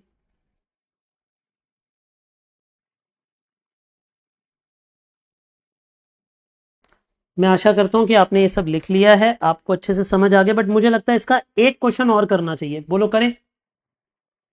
इसी टाइप का एक क्वेश्चन और करते हैं, है ना? थोड़ा सा कंसेप्ट और कंसोलिडेट करते हैं और भारी करते हैं अपने दिमाग में, फिर हम आगे बढ़ेंगे। अ, आइए जी, क्वेश्चन नंबर 16 पढ़िए पहले, जरा थोड़ी सी स्पीड बढ़ाएंगे। अब मैं सेम बात थोड़ी स्पीड में पढ़ाऊंगा, ठीक है ना? आइए, question number 16, be quick please. चले जी, क्वेश्चन नंबर 16 देखिए क्या कहता है। वो कहता है रिलायबल इंडिया प्राइवेट लिमिटेड, कोई कंपनी है जिसका नाम क्या है? रिलायबल इंडिया प्राइवेट लिमिटेड, ठीक है। Is a startup company engaged in the manufacture of agrotech product from a raw material which is purchased at, अब देखो हमें प्राइस बता रहा है, थोड़ी स्पीड बढ़ाओ। रॉ मटेरियल आता है इतने का 1 kg। The company incurs a handling cost plus freight, बेटा वही वाली बात हो गई, हैंडलिंग एंड फ्रेट मतलब ऑर्डरिंग कॉस्ट, मतलब हमें ऑर्डरिंग कॉस्ट पता है। और फिर वो बोलता है कि हमारी कैरिंग कॉस्ट कितनी है? 3 रुपए पर मंथ। बेटा अब यहाँ पे पर मंथ बोल रहा है, देख रहे हो? पर मंथ बोल रहा है तो इंटू 12 करेंगे, याद है? हमें क्या चाहिए होता है? पर एनम चाहिए होती है कॉस्ट, तो इंटू 12 करेंगे। अच्छा, ये 3 रुपए पर केजी पर मंथ है, तो ये 3 रुपीज है, इसका मतलब ये प्राइस से इंपैक्टेड नहीं है, क्योंकि ये परसेंटेज में गिवन नहीं है, इसलिए प्राइस से इंपैक्ट भी नहीं होगी, है ना? समझ गए आप? इन एडिशन, अच्छा इसके अलावा cost of working capital finance भी है, फाइनेंस मतलब इंटरेस्ट, वो 20 rupees per KG per annum है। तो मतलब दो तरह की, यानी हमारे पास इस क्वेश्चन में दो तरह की कैरिंग कॉस्ट है, ठीक है? तो मजा आएगा इस क्वेश्चन को करने में, क्योंकि इसमें हमारे पास दो तरह की कैरिंग कॉस्ट है। आइए मेरे साथ लिखना स्टार्ट करिए जरा। हम लिखते हैं यहां पे सॉल्यूशन नंबर 16। आप मुझे बताइए प्राइस ऑफ रॉ मटेरियल कितना है? थोड़ी स्पीड बढ़ा के लिखना बेटे। प्राइस ऑफ रॉ मटेरियल कितना है? आप कहोगे sir price of raw material 190 rupees per KG, 190 rupees per KG, ठीक है। फिर वो कहता है कि हमारी ऑर्डरिंग कॉस्ट कितनी है? 1470। अच्छा, हैंडलिंग 1470 है और फ्रेट 770 है। बहुत चालाक क्वेश्चन है। पता है ओ यानी कि ऑर्डरिंग कॉस्ट कितनी है अब हमारी? अब ऑर्डरिंग कॉस्ट में भी दो हिस्से हैं, 1470 प्लस 770। बट अब बताना कितना आएगा? दो है मिला के, मतलब 1470 भी है 770 भी है, यानी 2240 पर ऑर्डर। ये हमारी ऑर्डरिंग कॉस्ट है, यानी हमारी ऑर्डरिंग कॉस्ट है कितनी? हमारी ऑर्डरिंग कॉस्ट है 2240, ठीक है। अब बात हो रही है कैरिंग कॉस्ट की, पर केजी पर एनम, है ना? तो देखिए अच्छे से, पर केजी पर एनम है। वो ये कहता है, ये तो है देखो, इन्वेंट्री की कैरिंग कॉस्ट है 3 rupees per KG per month. तो हम एक काम करेंगे, 3 रुपीज को तो इंटू 12 कर देंगे। इसके अलावा भी 20 रुपीज और हैं कैरिंग कॉस्ट। देखो वो कहते हैं 3 रुपए तो ये है, इन एडिशन, इन एडिशन मतलब इंग्लिश समझते हो ना बेटा आप? इन एडिशन का मतलब क्या होता है? इसके अलावा। इन एडिशन मतलब इसके अलावा, इसके अलावा भी वर्किंग कैपिटल फाइनेंस, फाइनेंस मतलब इंटरेस्ट, फाइनेंस मतलब क्या होता है बेटा? इंटरेस्ट। इन्वेंट्री को रखने के लिए 20 rupees per KG per annum और लगेगा, तो 20 रुपए पर केजी पर एनम और लगेगा, यानी टोटल मिला के 56 rupees per KG per annum हमारी ये हो गई जी कैरिंग कॉस्ट। क्या मैं मान के चलूं कि आपको ऑर्डरिंग कॉस्ट और कैरिंग कॉस्ट दोनों समझ आ गई हैं यहां तक? क्लियर है? चलिए फिर आगे पढ़ते हैं और आगे पढ़ते हैं। हाँ जी, देखिए वो कहता है the annual production of the product is 1,50,000 units. हम 1,50,000 यूनिट बनाते हैं प्रोडक्ट के।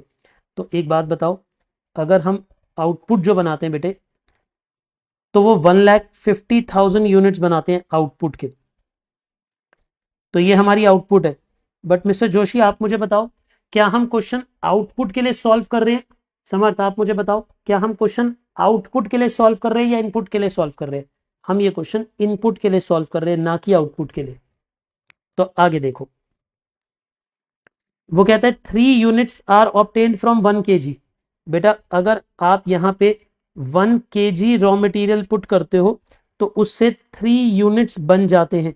तो आप मुझे बताओ, अगर 1 किलो से 3 यूनिट बन जाते हैं, अगर 1 किलो से 3 यूनिट बन जाते हैं, तो कितने किलो इनपुट करूं कि 1,50,000 यूनिट बन जाए?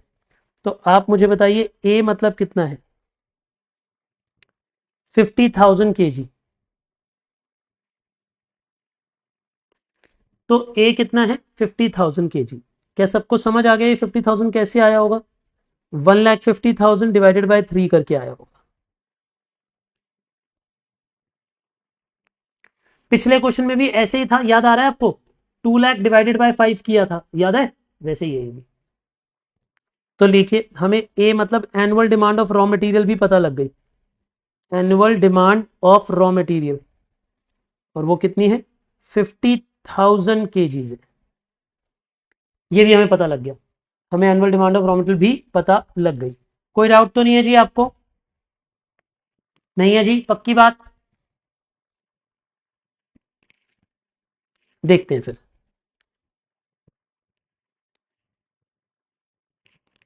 अगर ये सब भी आपको समझ आ रहा है तो अच्छी बात है। देखिए, इससे और आगे बढ़ते हैं, देखते हैं, समझते हैं, जानते हैं, है ना? क्वेश्चन हमें और क्या कहता है? अब वो ये कहता है assume 360 days in a year. इसमें एक बात नहीं आएगी, तो इसलिए 360 डेज इन अ ईयर बोला है, ठीक है। पहला सवाल, पहला पार्ट है R O Q EO Q निकालो, बताओ कितना होगा ईओ क्यू। फर्स्ट पार्ट, आप मुझे बताइए ईओ क्यू कितना होगा? ईओ क्यू कितना होगा? आप बोलोगे ईओ क्यू का मतलब होता है twice A into O divided by C. तो फिर हम कहेंगे ठीक है, अगर इतना होता है तो चलिए इसे कैलकुलेट करते हैं। ट्वाइस इंटू 50,000 इंटू ओ था 2250, नहीं 2240, अपॉन कैरिंग कॉस्ट है 56। तो इसका आंसर कितना आया? 2000 kg। यानी हमें एक बार में 2000 kg मंगाना चाहिए लाला जी से। हमें ये लग रहा है कि हर बार 2000 मंगाना चाहिए। हर बार कितने केजी मंगाना चाहिए बेटे? आप मुझे बताइए, हमें हर बार लाला जी से कितना सामान मंगाना चाहिए? 2000 केजी करके मंगाना चाहिए। बोलिए, बात समझ गए आप मैंने क्या कहा? कूल। अब और आगे बढ़ते हैं। हाँ जी, और क्या चाहिए क्वेश्चन को? क्वेश्चन कहता है कि यार मुझे ना, चलो मैं पहले एक काम करूंगा, सेकंड पार्ट सबसे एंड में कराऊंगा, ठीक है? ये सबसे एंड में कराऊंगा क्योंकि ये नया टॉपिक है, नया। अभी मैंने ये टॉपिक आपको इंट्रोड्यूस नहीं कराया, तो ये एंड में कराऊंगा अभी, लेकिन पहले मैं थर्ड पार्ट करा देता हूं। थर्ड पार्ट देखिए, if the company proposes to rationalise the placement of order on quarterly basis. अब कंपनी चाहती है कि वो क्वार्टरली ऑर्डर्स पे शिफ्ट हो जाए। क्वार्टरली ऑर्डर मतलब एक साल में 4 ऑर्डर बस। एक साल में सिर्फ कितनी बार लाला जी से माल मंगाएंगे? 4 बार, बात खत्म। Determine the percentage of the discount in the price of the raw material should be negotiated. तो कितने प्राइस पे नेगोशिएट करूं? मतलब लाला जी के पास जब जाऊंगा तो कितना डिस्काउंट मांगू उनसे? बेटा मैं ये कहूंगा, लाला जी देखो, ना मुझे नुकसान हो ना आपको हो, तो दोनों को इक्वेट कर दो। मतलब पहले वाली कॉस्ट को और नई वाली कॉस्ट को इक्वेट रख दो, और फिर बताओ कितना डिस्काउंट है। अब समझ आया इक्वेट क्यों करते हैं उन्हें? हम ये कह रहे हैं लाला जी, ना आपको नुकसान हो ना मुझे नुकसान हो, दोनों का जो पुरानी कॉस्ट थी उसको बराबर मैच करा दो बस। तो चलो मेरे साथ पहले थर्ड पार्ट कर लो बेटे। थर्ड पार्ट है ना, सेकंड पार्ट बाद में कर लेंगे। तो लिखिए, late price of raw material after discount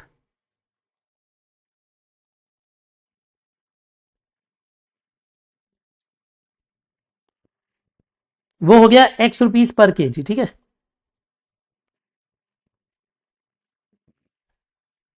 आइए जी, पहला ईओक्यू पे आएगा जब हम 2000 kg के इनपुट मंगा रहे होंगे। दूसरा आएगा क्वार्टरली ऑर्डर। बेटा अगर 4 क्वार्टरली ऑर्डर्स हैं तो आप मुझे बताओ हर बार कितना सामान मंगाओगे? 12,500 kg। कैसे समझ आया बेटा मुझे 12,500? देखो इस बात को समझो, अगर 50,000 kg मंगाना है 4 ऑर्डर्स में, तो हर ऑर्डर इतने का आरओक्यू होना चाहिए। तो हर ऑर्डर का ROQ इतना होना चाहिए।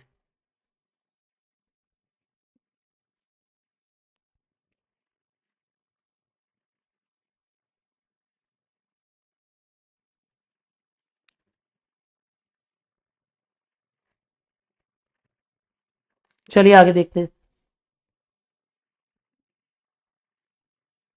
क्या ये बात आपको क्लियर है बच्चे? क्या ये बातचीत क्लियर है आपको?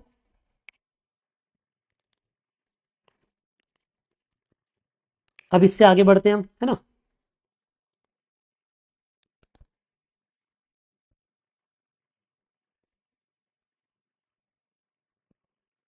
आइए आइए आइए।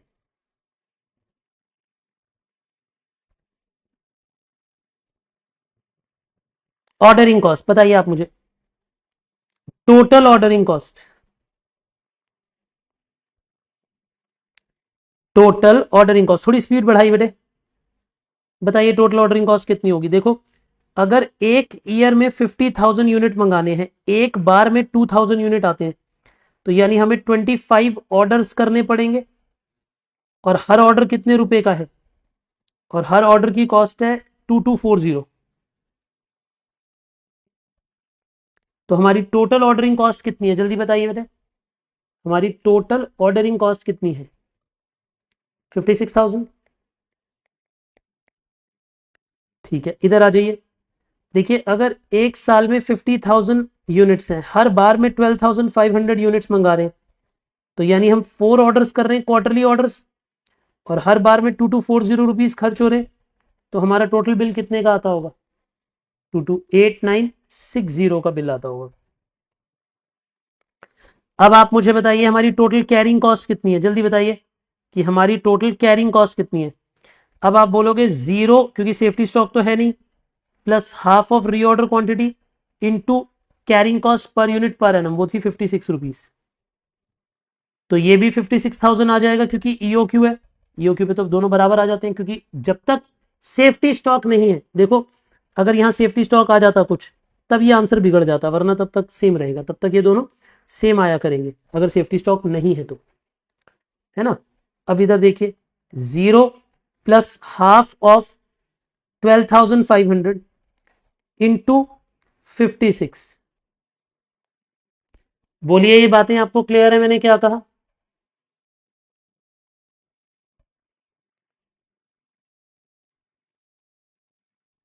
350। कुछ बच्चों ने कहा कि सर यहां पे आएगा 3,50,000।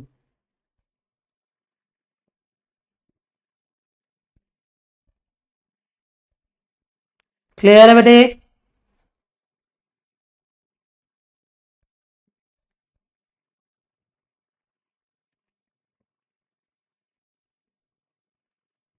चलिए और आगे बात करते हैं।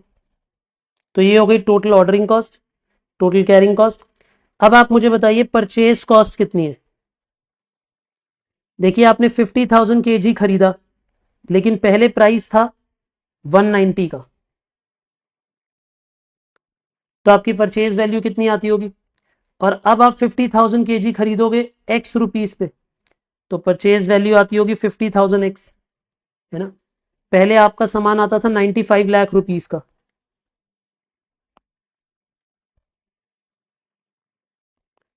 तो आप मुझे बताएं कि टोटल कॉस्ट कितनी है।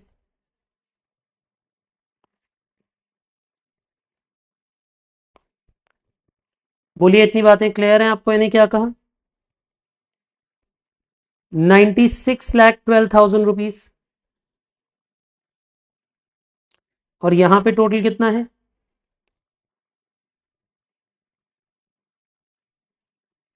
358,960 प्लस 50,000 एक्स। अच्छा देखो, अब हम लाला जी को कहेंगे, लाला जी देखो, ऐसा ऐसी नेगोशिएशन कर लो कि ना मेरा नुकसान हो ना आपका नुकसान हो। एक काम करते हैं, इन दोनों को इक्वल रख लेते हैं।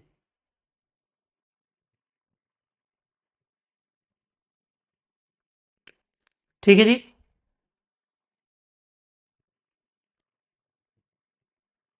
बोलो, मेरी बातें आपको समझ आती है मैंने क्या कहा? तो इन दोनों को इक्वेट कर लो बेटे, इक्वेट। तो बताओ कैसे आएगा? 96,000, 96,12,000, 358,960 प्लस 50,000 एक्स। तो इसे माइनस करो, फिर एक्स की वैल्यू बता दो आप मुझे। बेटा एक काम कर दो ना, इसे सॉल्व कर दो और मुझे डायरेक्ट एक्स की वैल्यू बता दो, इन्हें इक्वेट करने के बाद कितनी आती है।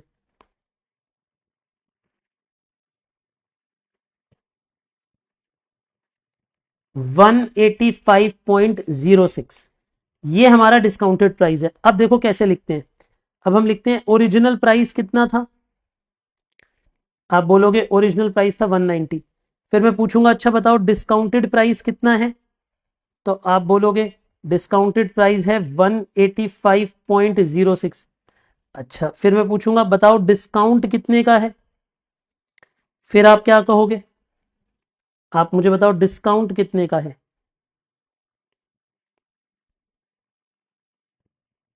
तो आप बोलोगे डिस्काउंट है 4.94 का, है ना। फिर मैं पूछूंगा अच्छा बताओ डिस्काउंट की परसेंटेज कितनी है, तो उसके लिए आप पता है क्या करोगे, आप लिखोगे discount upon original price into 100। Discount upon original price, है ना। तो बताओ डिस्काउंट कितना है 4.94 अपॉन ओरिजिनल प्राइस कितना है 190 इंटू 100।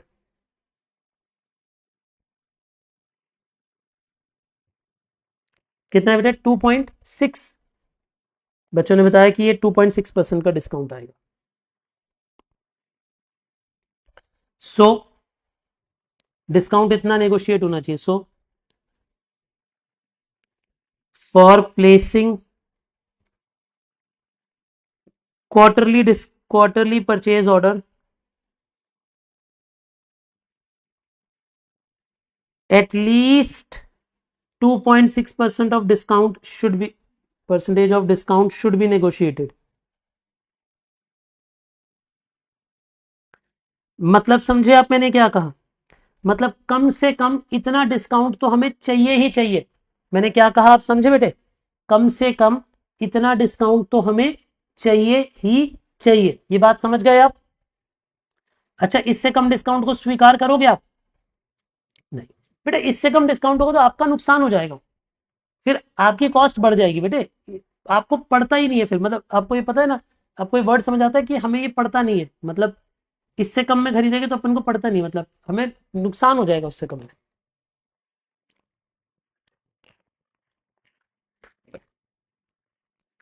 हाँ कुछ बच्चे इसे जमता नहीं है बोलते हैं, ऐसे बोलते हैं ना, महाराष्ट्र में बोलते हैं जमता नहीं है। समझ गए आप?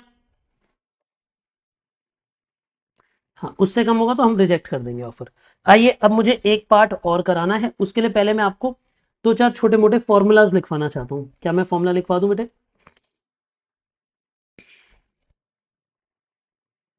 आइए, अभी हमने कितने कंसेप्ट पढ़ लिए थे, ये तो ऐसे रिविजनरी पेज था ना हमारा। कंसेप्ट 8 तक पढ़ लिए हमने, ईओक्यू तक, है ना। 8 8 बातें पढ़ ली हैं हमने इसके अंदर अभी तक, जो हम फॉर्मूलाज पढ़ रहे हैं 8। नाइन्थ फॉर्मूला पे आइए, कंसेप्ट 9 लिख लो या 9 लिख दो, कुछ भी लिख दो आप इसे, ठीक है ना। ऐसे देखिए, number of orders in a year,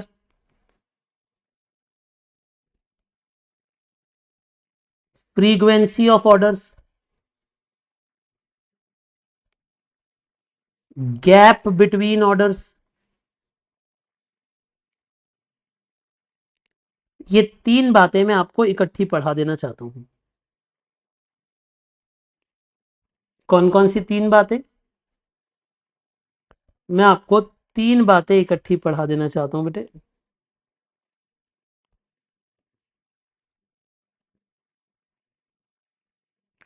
number of orders in a year, एक बात बताइए, अगर कोई आपसे ये पूछे कि number of orders in a year कितने होंगे, तो आप क्या कहोगे? आप कहोगे ऊपर लिखना चाहिए एनुअल डिमांड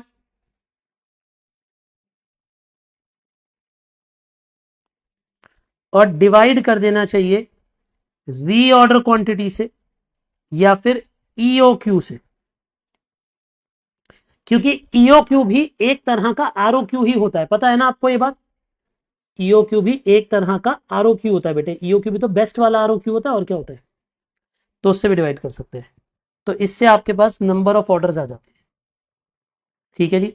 एक बात और ध्यान रखनी है, इसे rounded off to higher number, क्या ये बात सबको पता है? इसे किसकी तरफ राउंडिंग ऑफ करनी होती है? हायर नंबर की तरफ। जैसे 8.1 आया तो उसे 8 नहीं लिखोगे, 9 लिखोगे। एग्जाम्पल, अगर आपका 8.1 ऑर्डर्स आए तो आप उसे सिमिलर टू किसके लिख दोगे? 9 ऑर्डर्स के। 8 ऑर्डर्स के बराबर नहीं लिखोगे, 9 ऑर्डर्स के बराबर लिखोगे। ये भी समझ आ गई बेटे बात आपको? 8.1 ऑर्डर को क्या लिखेंगे, जल्दी बताइए। 8.1 ऑर्डर होगा तो क्या लिखेंगे? 9 ऑर्डर्स लिखेंगे। Very good. और आगे बढ़ते बेटे, जल्दी से जरा बी पॉइंट पे आइए। इसी का बी पॉइंट वो था फ्रीक्वेंसी ऑफ ऑर्डर्स। देखो, फ्रीक्वेंसी ऑफ ऑर्डर मतलब एक साल में कितने ऑर्डर जाएंगे, ये तो हमें समझ आ गया। अब अगर कोई मुझसे इसी को नंबर ऑफ ऑर्डर्स कोई बोलते हैं फ्रीक्वेंसी ऑफ ऑर्डर्स, यही फ्रीक्वेंसी ऑफ ऑर्डर्स भी है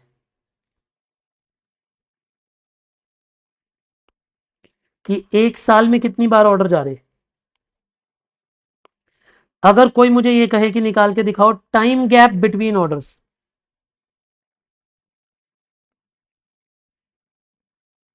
देखो, अगर कोई मुझे ये कहे कि बताओ दो ऑर्डर्स के बीच में टाइम गैप कितना है, दो ऑर्डर्स के बीच में टाइम गैप कितना है, तो आप क्या करोगे? 365 डेज और 360 days if given in question. यानी अगर क्वेश्चन में 360 बोला है तो 360 डेज ले लेंगे। तो हम क्या करने वाले हैं? 365 डेज को divide by number of orders कर देंगे। 365 को किससे डिवाइड कर देंगे बेटे? नंबर ऑफ ऑर्डर से डिवाइड कर देंगे। क्या मेरी बातें आपको समझ आ गई? मैंने क्या कहा, इसे किससे डिवाइड कर दोगे आप? नंबर ऑफ ऑर्डर से डिवाइड कर दोगे। कितने ऑर्डर है पता लग जाएगा कि दो ऑर्डर्स के बीच में टाइम गैप कितना है, दो ऑर्डर्स के बीच में टाइम गैप कितना है। क्या ये बात भी क्लियर हो गई आपको? देखिए, इसके ऊपर बेस्ड एक क्वेश्चन पढ़ के आते हैं। यहां पे देखिए, इसी का third part, sorry second part, हमने फर्स्ट और थर्ड पार्ट सॉल्व कर दिया है, लेकिन हमने सेकंड पार्ट छोड़ दिया था। आइए सेकंड पार्ट पढ़ते हैं। Determine how frequently a company should order for procurement to be placed, मतलब वो कह रहा है कितनी फ्रीक्वेंटली उसको ऑर्डर प्लेस करना चाहिए, और उसने डेज भी दे रखे हैं। अगर डेज दे रखे हैं तो वो डेज में भी चाहता है ना। तो इसके सेकंड पार्ट का आंसर करते हैं बेटे। आइए जरा second part, solution 16 second part. आप पहले मुझे ये बताइए, नंबर ऑफ ऑर्डर्स कितने होंगे? Number of orders in a year, number of orders in a year, ठीक है जी। तो आप बताइए number of orders in a year कितने होंगे? तो आप ये कहोगे कि एक साल में कितने ऑर्डर जाएंगे। देखो, 50,000 यूनिट्स चाहिए हमें, राइट। अब एक बार में अगर हम 2000 ईओक्यू को खरीदते हैं तो यानी हमें 25 ऑर्डर्स चाहिए होंगे। और अगर मुझे टाइम गैप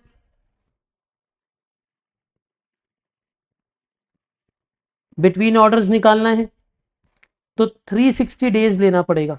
सर 360 क्यों ले रहे हो? क्योंकि क्वेश्चन ने कहा है 360। बेटा इन दोनों को डिवाइड कर दीजिए, तो अब आप ये बोलेंगे 14.4 डेज। तो यानी हमारे पास टाइम गैप बिटवीन ऑर्डर्स कितना है? 14.4 डेज। समझ गए आप? तो दो ऑर्डर्स के बीच में, आप इसे ऐसे भी लिख सकते हो। इसे ना टाइम गैप को भी कभी कभी वो फ्रीक्वेंसी बोल देता है। वैसे फ्रीक्वेंसी का मतलब होता है नंबर ऑफ ऑर्डर्स, वो कभी कभी इसे भी फ्रीक्वेंसी बोल देता है, इसलिए मैंने दोनों निकाल दिए। जो time gap between two orders है उसी को फ्रीक्वेंसी भी कह देता है कभी कभी वो। वैसे फ्रीक्वेंसी का मतलब होता है नंबर ऑफ ऑर्डर्स। तो आप दोनों में फ्रीक्वेंसी पूछे तो दोनों निकाल के आना, ये दोनों। ठीक है जी, यानी लगभग 14.4 डेज के बाद हम नया ऑर्डर प्लेस कर देते हैं। कितने दिन के बाद नया ऑर्डर प्लेस कर देते हैं बेटे हम? 14.4 डेज के बाद नया ऑर्डर प्लेस कर देते हैं। ये बात भी आपको क्लियर हो गई बेटे? पक्की बात है? शाबाश।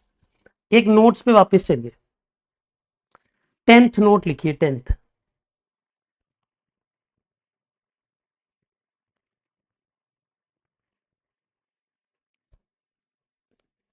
ऐसे लिखिए, रेलिवेंट कॉस्ट ऑफ मटेरियल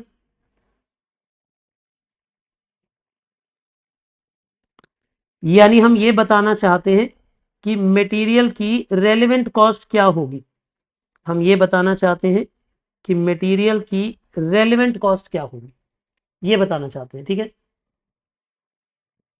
एक बच्चा कहता है कि इसे 14.4 को राउंड ऑफ करके 15 कर दे, मैंने किया नहीं, इसका मतलब नहीं करना ना बेटा। अगर जहां पे करना होगा वहां मैं बताऊंगा कि राउंड ऑफ करना है, यहां पे राउंड ऑफ नहीं करना है। मैंने सिर्फ एक जगह राउंडिंग ऑफ कराई है, नंबर ऑफ ऑर्डर्स में, बस। ठीक है, बोलिए, समझ गए आप सब?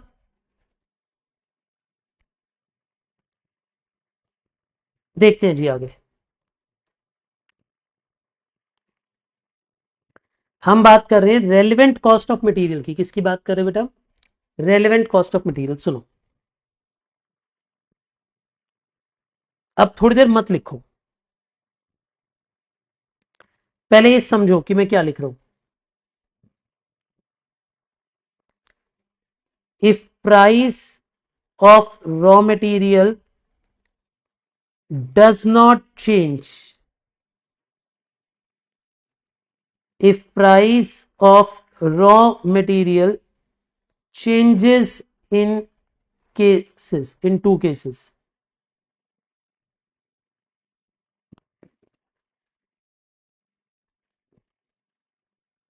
सर ये क्या लिख रहे हो, कुछ नहीं समझ आ रहा। मुझे पता है अभी कुछ नहीं समझ आ रहा, आपको भी पहले थोड़ी देर मेरे को पढ़ाने दो। देखो, अगर मान लो मैं मटेरियल का क्वेश्चन कर रहा हूं, ठीक है, और मान लो वो कह दे कि मुझे रेलिवेंट कॉस्ट निकालो। मान लो कि क्वेश्चन कहते हैं कि जाओ मेरे लिए रेलिवेंट कॉस्ट निकालो, तो रेलिवेंट कॉस्ट में कौन सी कॉस्ट आती है? देखो, अगर मान लो कि मैं कॉस्ट निकाल रहा हूं ऐसे दो केसेस में, कि अगर ईओ क्यू होगा 2000 kg और आर ओ क्यू होगा 5000 kg, ऐसा कुछ, और मैं यहां पर्टिकुलर्स बना रहा हूं, ठीक है। अगर इन दोनों में उसने टोटल कॉस्ट नहीं मांगी, सिर्फ रेलिवेंट कॉस्ट मांगी है, कौन सी कॉस्ट मांगी है बेटे? बेटे रेलिवेंट कॉस्ट और टोटल कॉस्ट सेम नहीं होती, पहले समझ लो। रेलिवेंट कॉस्ट और टोटल कॉस्ट सेम नहीं होती है, दोनों अलग अलग चीजें होती हैं। टोटल कॉस्ट में तो सारी कॉस्ट आएगी, ऑर्डरिंग भी, कैरिंग भी, परचेज भी, सारी आ जाएगी। बट रेलिवेंट कॉस्ट में वही कॉस्ट आएगी जो चेंज हो रही है दोनों केसेस में। तो देखो, हम पहले लिखेंगे टोटल ऑर्डरिंग कॉस्ट, इन दोनों में निकाल के दिखाएंगे। फिर हम दिखाएंगे टोटल कैरिंग कॉस्ट, इन दोनों में निकाल के दिखाएंगे। फिर हम जो परचेज कॉस्ट होती है वो यहां पे नहीं दिखाएंगे। क्यों नहीं दिखाएंगे? क्योंकि वो चेंज नहीं हो रही है, क्योंकि वो चेंज नहीं हो रही है।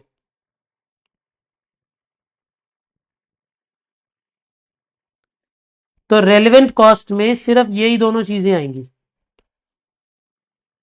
यानी रेलेवेंट कॉस्ट में सिर्फ यही दोनों चीजें आएंगी। क्या मेरी बातें आपको समझ आ गई बेटा, मैंने क्या कहा? यानी रेलेवेंट कॉस्ट में सिर्फ ये 2000 का ईओक्यू और 5000 का आरओक्यू आएगा, और कुछ नहीं आएगा। बोलिए, मेरी बातें क्लियर है बेटे आपको? जी हाँ या ना?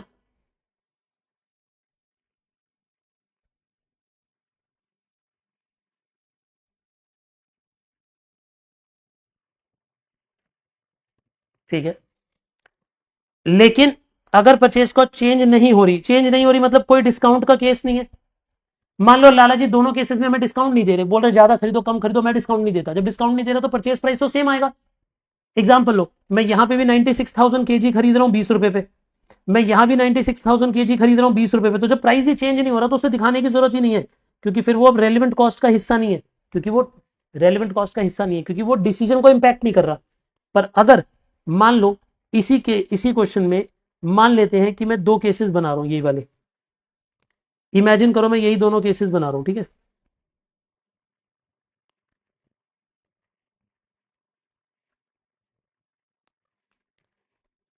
और अब मान के चलो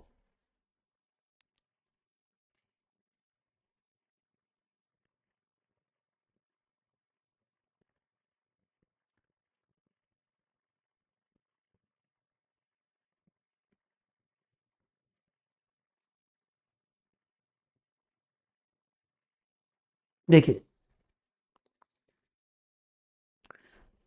अगर मान के चलो कि दोनों केसेस में प्राइस चेंज हो रहा है,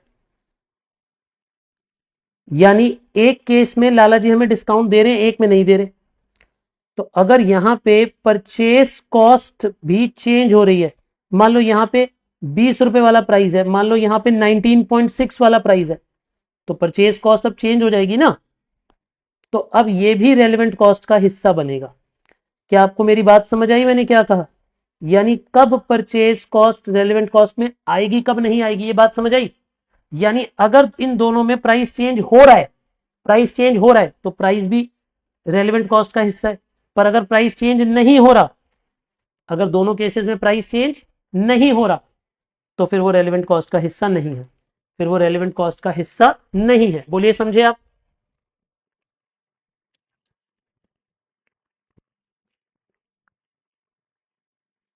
बोलिए, क्लियर है जी? पक्की बात है, समझ आ गया आपको इतना? बहुत बढ़िया, कॉपी करिए इसे। यानी ये बिना डिस्काउंट वाला केस है। सर एक बार और समझाओ, चलो दोबारा समझाता हूं। और ये विद डिस्काउंट वाला केस है, मतलब अगर मान लो कि मैं दो बार, सुनिए बेटे, अगर मैं मान लो कि मैं दो बार कैलकुलेशन कर रहा हूं, ठीक है, अगर मान लो कि प्राइस चेंज नहीं हो रहा, तो फिर वो प्राइस रेलिवेंट भी नहीं है, फिर वो प्राइस रेलिवेंट भी नहीं है।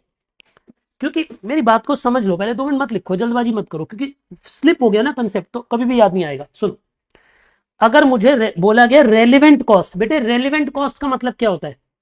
जो दोनों ऑप्शंस में चेंज होने वाली कॉस्ट है। दोबारा बोलो, मैंने क्या कहा? रेलिवेंट कॉस्ट का मतलब क्या होता है? जो दोनों ऑप्शंस में चेंज होने वाली कॉस्ट है। क्या ये वर्ड समझ आ रहा है आपको मैं क्या बोल रहा हूं? जो दोनों दोनों ऑप्शन है, दोनों ऑप्शन में जो कॉस्ट चेंज हो रही है उसे बोलते हैं रेलिवेंट कॉस्ट। जो दोनों ऑप्शन में चेंज हो रही है कॉस्ट, उसे बोलते हैं रेलिवेंट कॉस्ट। भाई ऑर्डरिंग कॉस्ट तो चेंज हो रही होगी तो दिखाएंगे, कैरिंग कॉस्ट भी चेंज हो रही होगी तो दिखाएंगे, बट अगर परचेज कॉस्ट चेंज नहीं हो रही तो मत दिखाओ, और चेंज हो रही है तो दिखाओ। आपको समझ आया मैंने क्या कहा? हाँ या ना? रेलिवेंट मतलब है कि क्या वो डिसीजन लेने के लिए जरूरी है जानना या नहीं है, क्या वो चेंज हो रही है कि नहीं हो रही, ये रेलिवेंट कॉस्ट का मतलब होता है। क्या मेरी बातें आपको समझ आ गई बेटा मैंने क्या कहा? कॉपी करो, जल्दी से इसे कॉपी करो।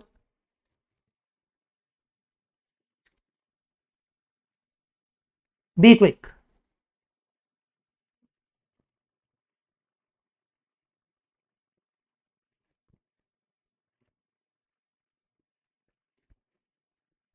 बोलिए जी, कर लिया कॉपी? समझ आ गया ये सब? एक बच्चा कह रहा है कि सर कैरिंग कॉस्ट और ऑर्डरिंग कॉस्ट चेंज होगी। हाँ बेटे, हमेशा चेंज होगी ना, आप थोड़ा सा दिमाग भी चलाओ बेटे, क्योंकि ना मेरी बात को समझो, मैं एक्सपेक्ट कर रहा हूँ कि थोड़े समझदार हो जाओ। अगर क्वांटिटी चेंज हो रही है, आप एक बात बताओ लॉजिकली, जिन्होंने ये सवाल पूछा, अगर एक जगह मैं 2,000 यूनिट मंगा रहा हूँ, एक जगह मैं 5,000 यूनिट मंगा रहा हूँ, तो जब मैं ऑर्डरिंग कॉस्ट प्लेस करूंगा तो यहाँ पे मैं ए को 2,000 से डिवाइड करूंगा, यहाँ पे मैं ए को 5,000 से डिवाइड करूंगा, तो नंबर ऑफ ऑर्डर चेंज होंगे कि नहीं होंगे? अगर नंबर ऑफ ऑर्डर चेंज होंगे तो ऑर्डरिंग कॉस्ट चेंज होगी कि नहीं होगी?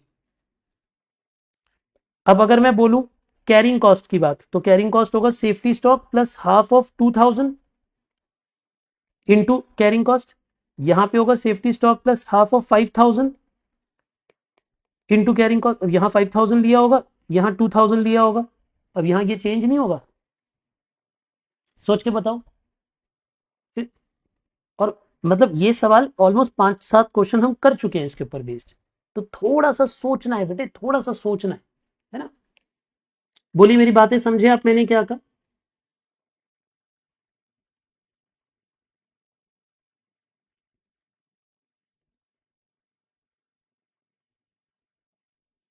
हम्म, चलिए चलिए, यहां तक की बातचीत बच्चे कह रहे हैं समझ आ गई है पूरी तरह उन्हें। चलिए मैं आपको एक दो क्वेश्चन होमवर्क करने के लिए दूंगा, ठीक है। आपने करना है क्वेश्चन नंबर 19, 20, दोनों होमवर्क हैं आपके लिए। लिखिए, 19th भी 20th भी, ये बिल्कुल डिट्टो क्वेश्चन है, जैसे मैंने अभी आपको थोड़ी देर पहले कराया ना, वैसे ही क्वेश्चन है। अभी अभी हमने लास्ट क्वेश्चन कौन सा किया, 16, बिल्कुल 16th के जैसे ही है 19, 20। आप लिख दो इसके ऊपर सिमिलर टू 16th, ताकि आपको रिवीजन में ये करने की जरूरत नहीं है, लेकिन अभी एक बार तो करने पड़ेंगे, है ना। सिमिलर टू क्वेश्चन 16 अभी कर लेना, बट रिवीजन में मत करना। रिवीजन में 16 पढ़ लिया तो ये दोनों पढ़ने की जरूरत नहीं पड़ेगी। ये दोनों आप होमवर्क में करके आइएगा, ठीक है।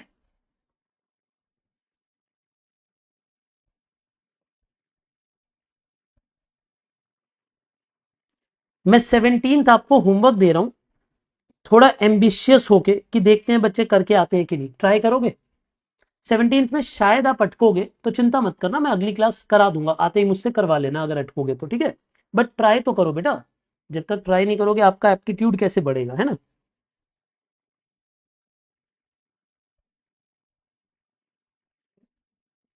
मैं आज जानबूझ के 17th और 15th आपको होमवर्क दे रहा हूं, और दोनों में अड़चन आएगी फिर मैं कराऊंगा, लेकिन ट्राई जरूर करना। तो देखो आज का आपका होमवर्क है 14, 15, 16, 17,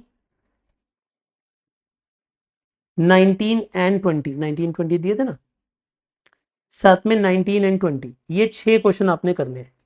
इनमें 2 क्वेश्चन में आप अटकोगे, बट मैं चाहता हूं कि आप अटको, मतलब ट्राई तो करो बेटे, तभी तो आप ग्रो करोगे ना। हाथ चलेगा तभी तो ग्रो करोगे, तभी तो एग्जाम में सोच पाओगे बेटे। एग्जाम में टफ क्वेश्चन आते हैं, उस तक पहुंचने के लिए आपको मेहनत करनी चाहिए। करोगे ना? प्रॉमिस करो कि करके आओगे होमवर्क, प्लीज। ठीक है जी। चलिए 14, 15, 16, 17, 19, 20, 18 नहीं करना, 18 मैं कराऊंगा कल, ठीक है। ओके, चलिए आज के लिए इतना ही बेटे।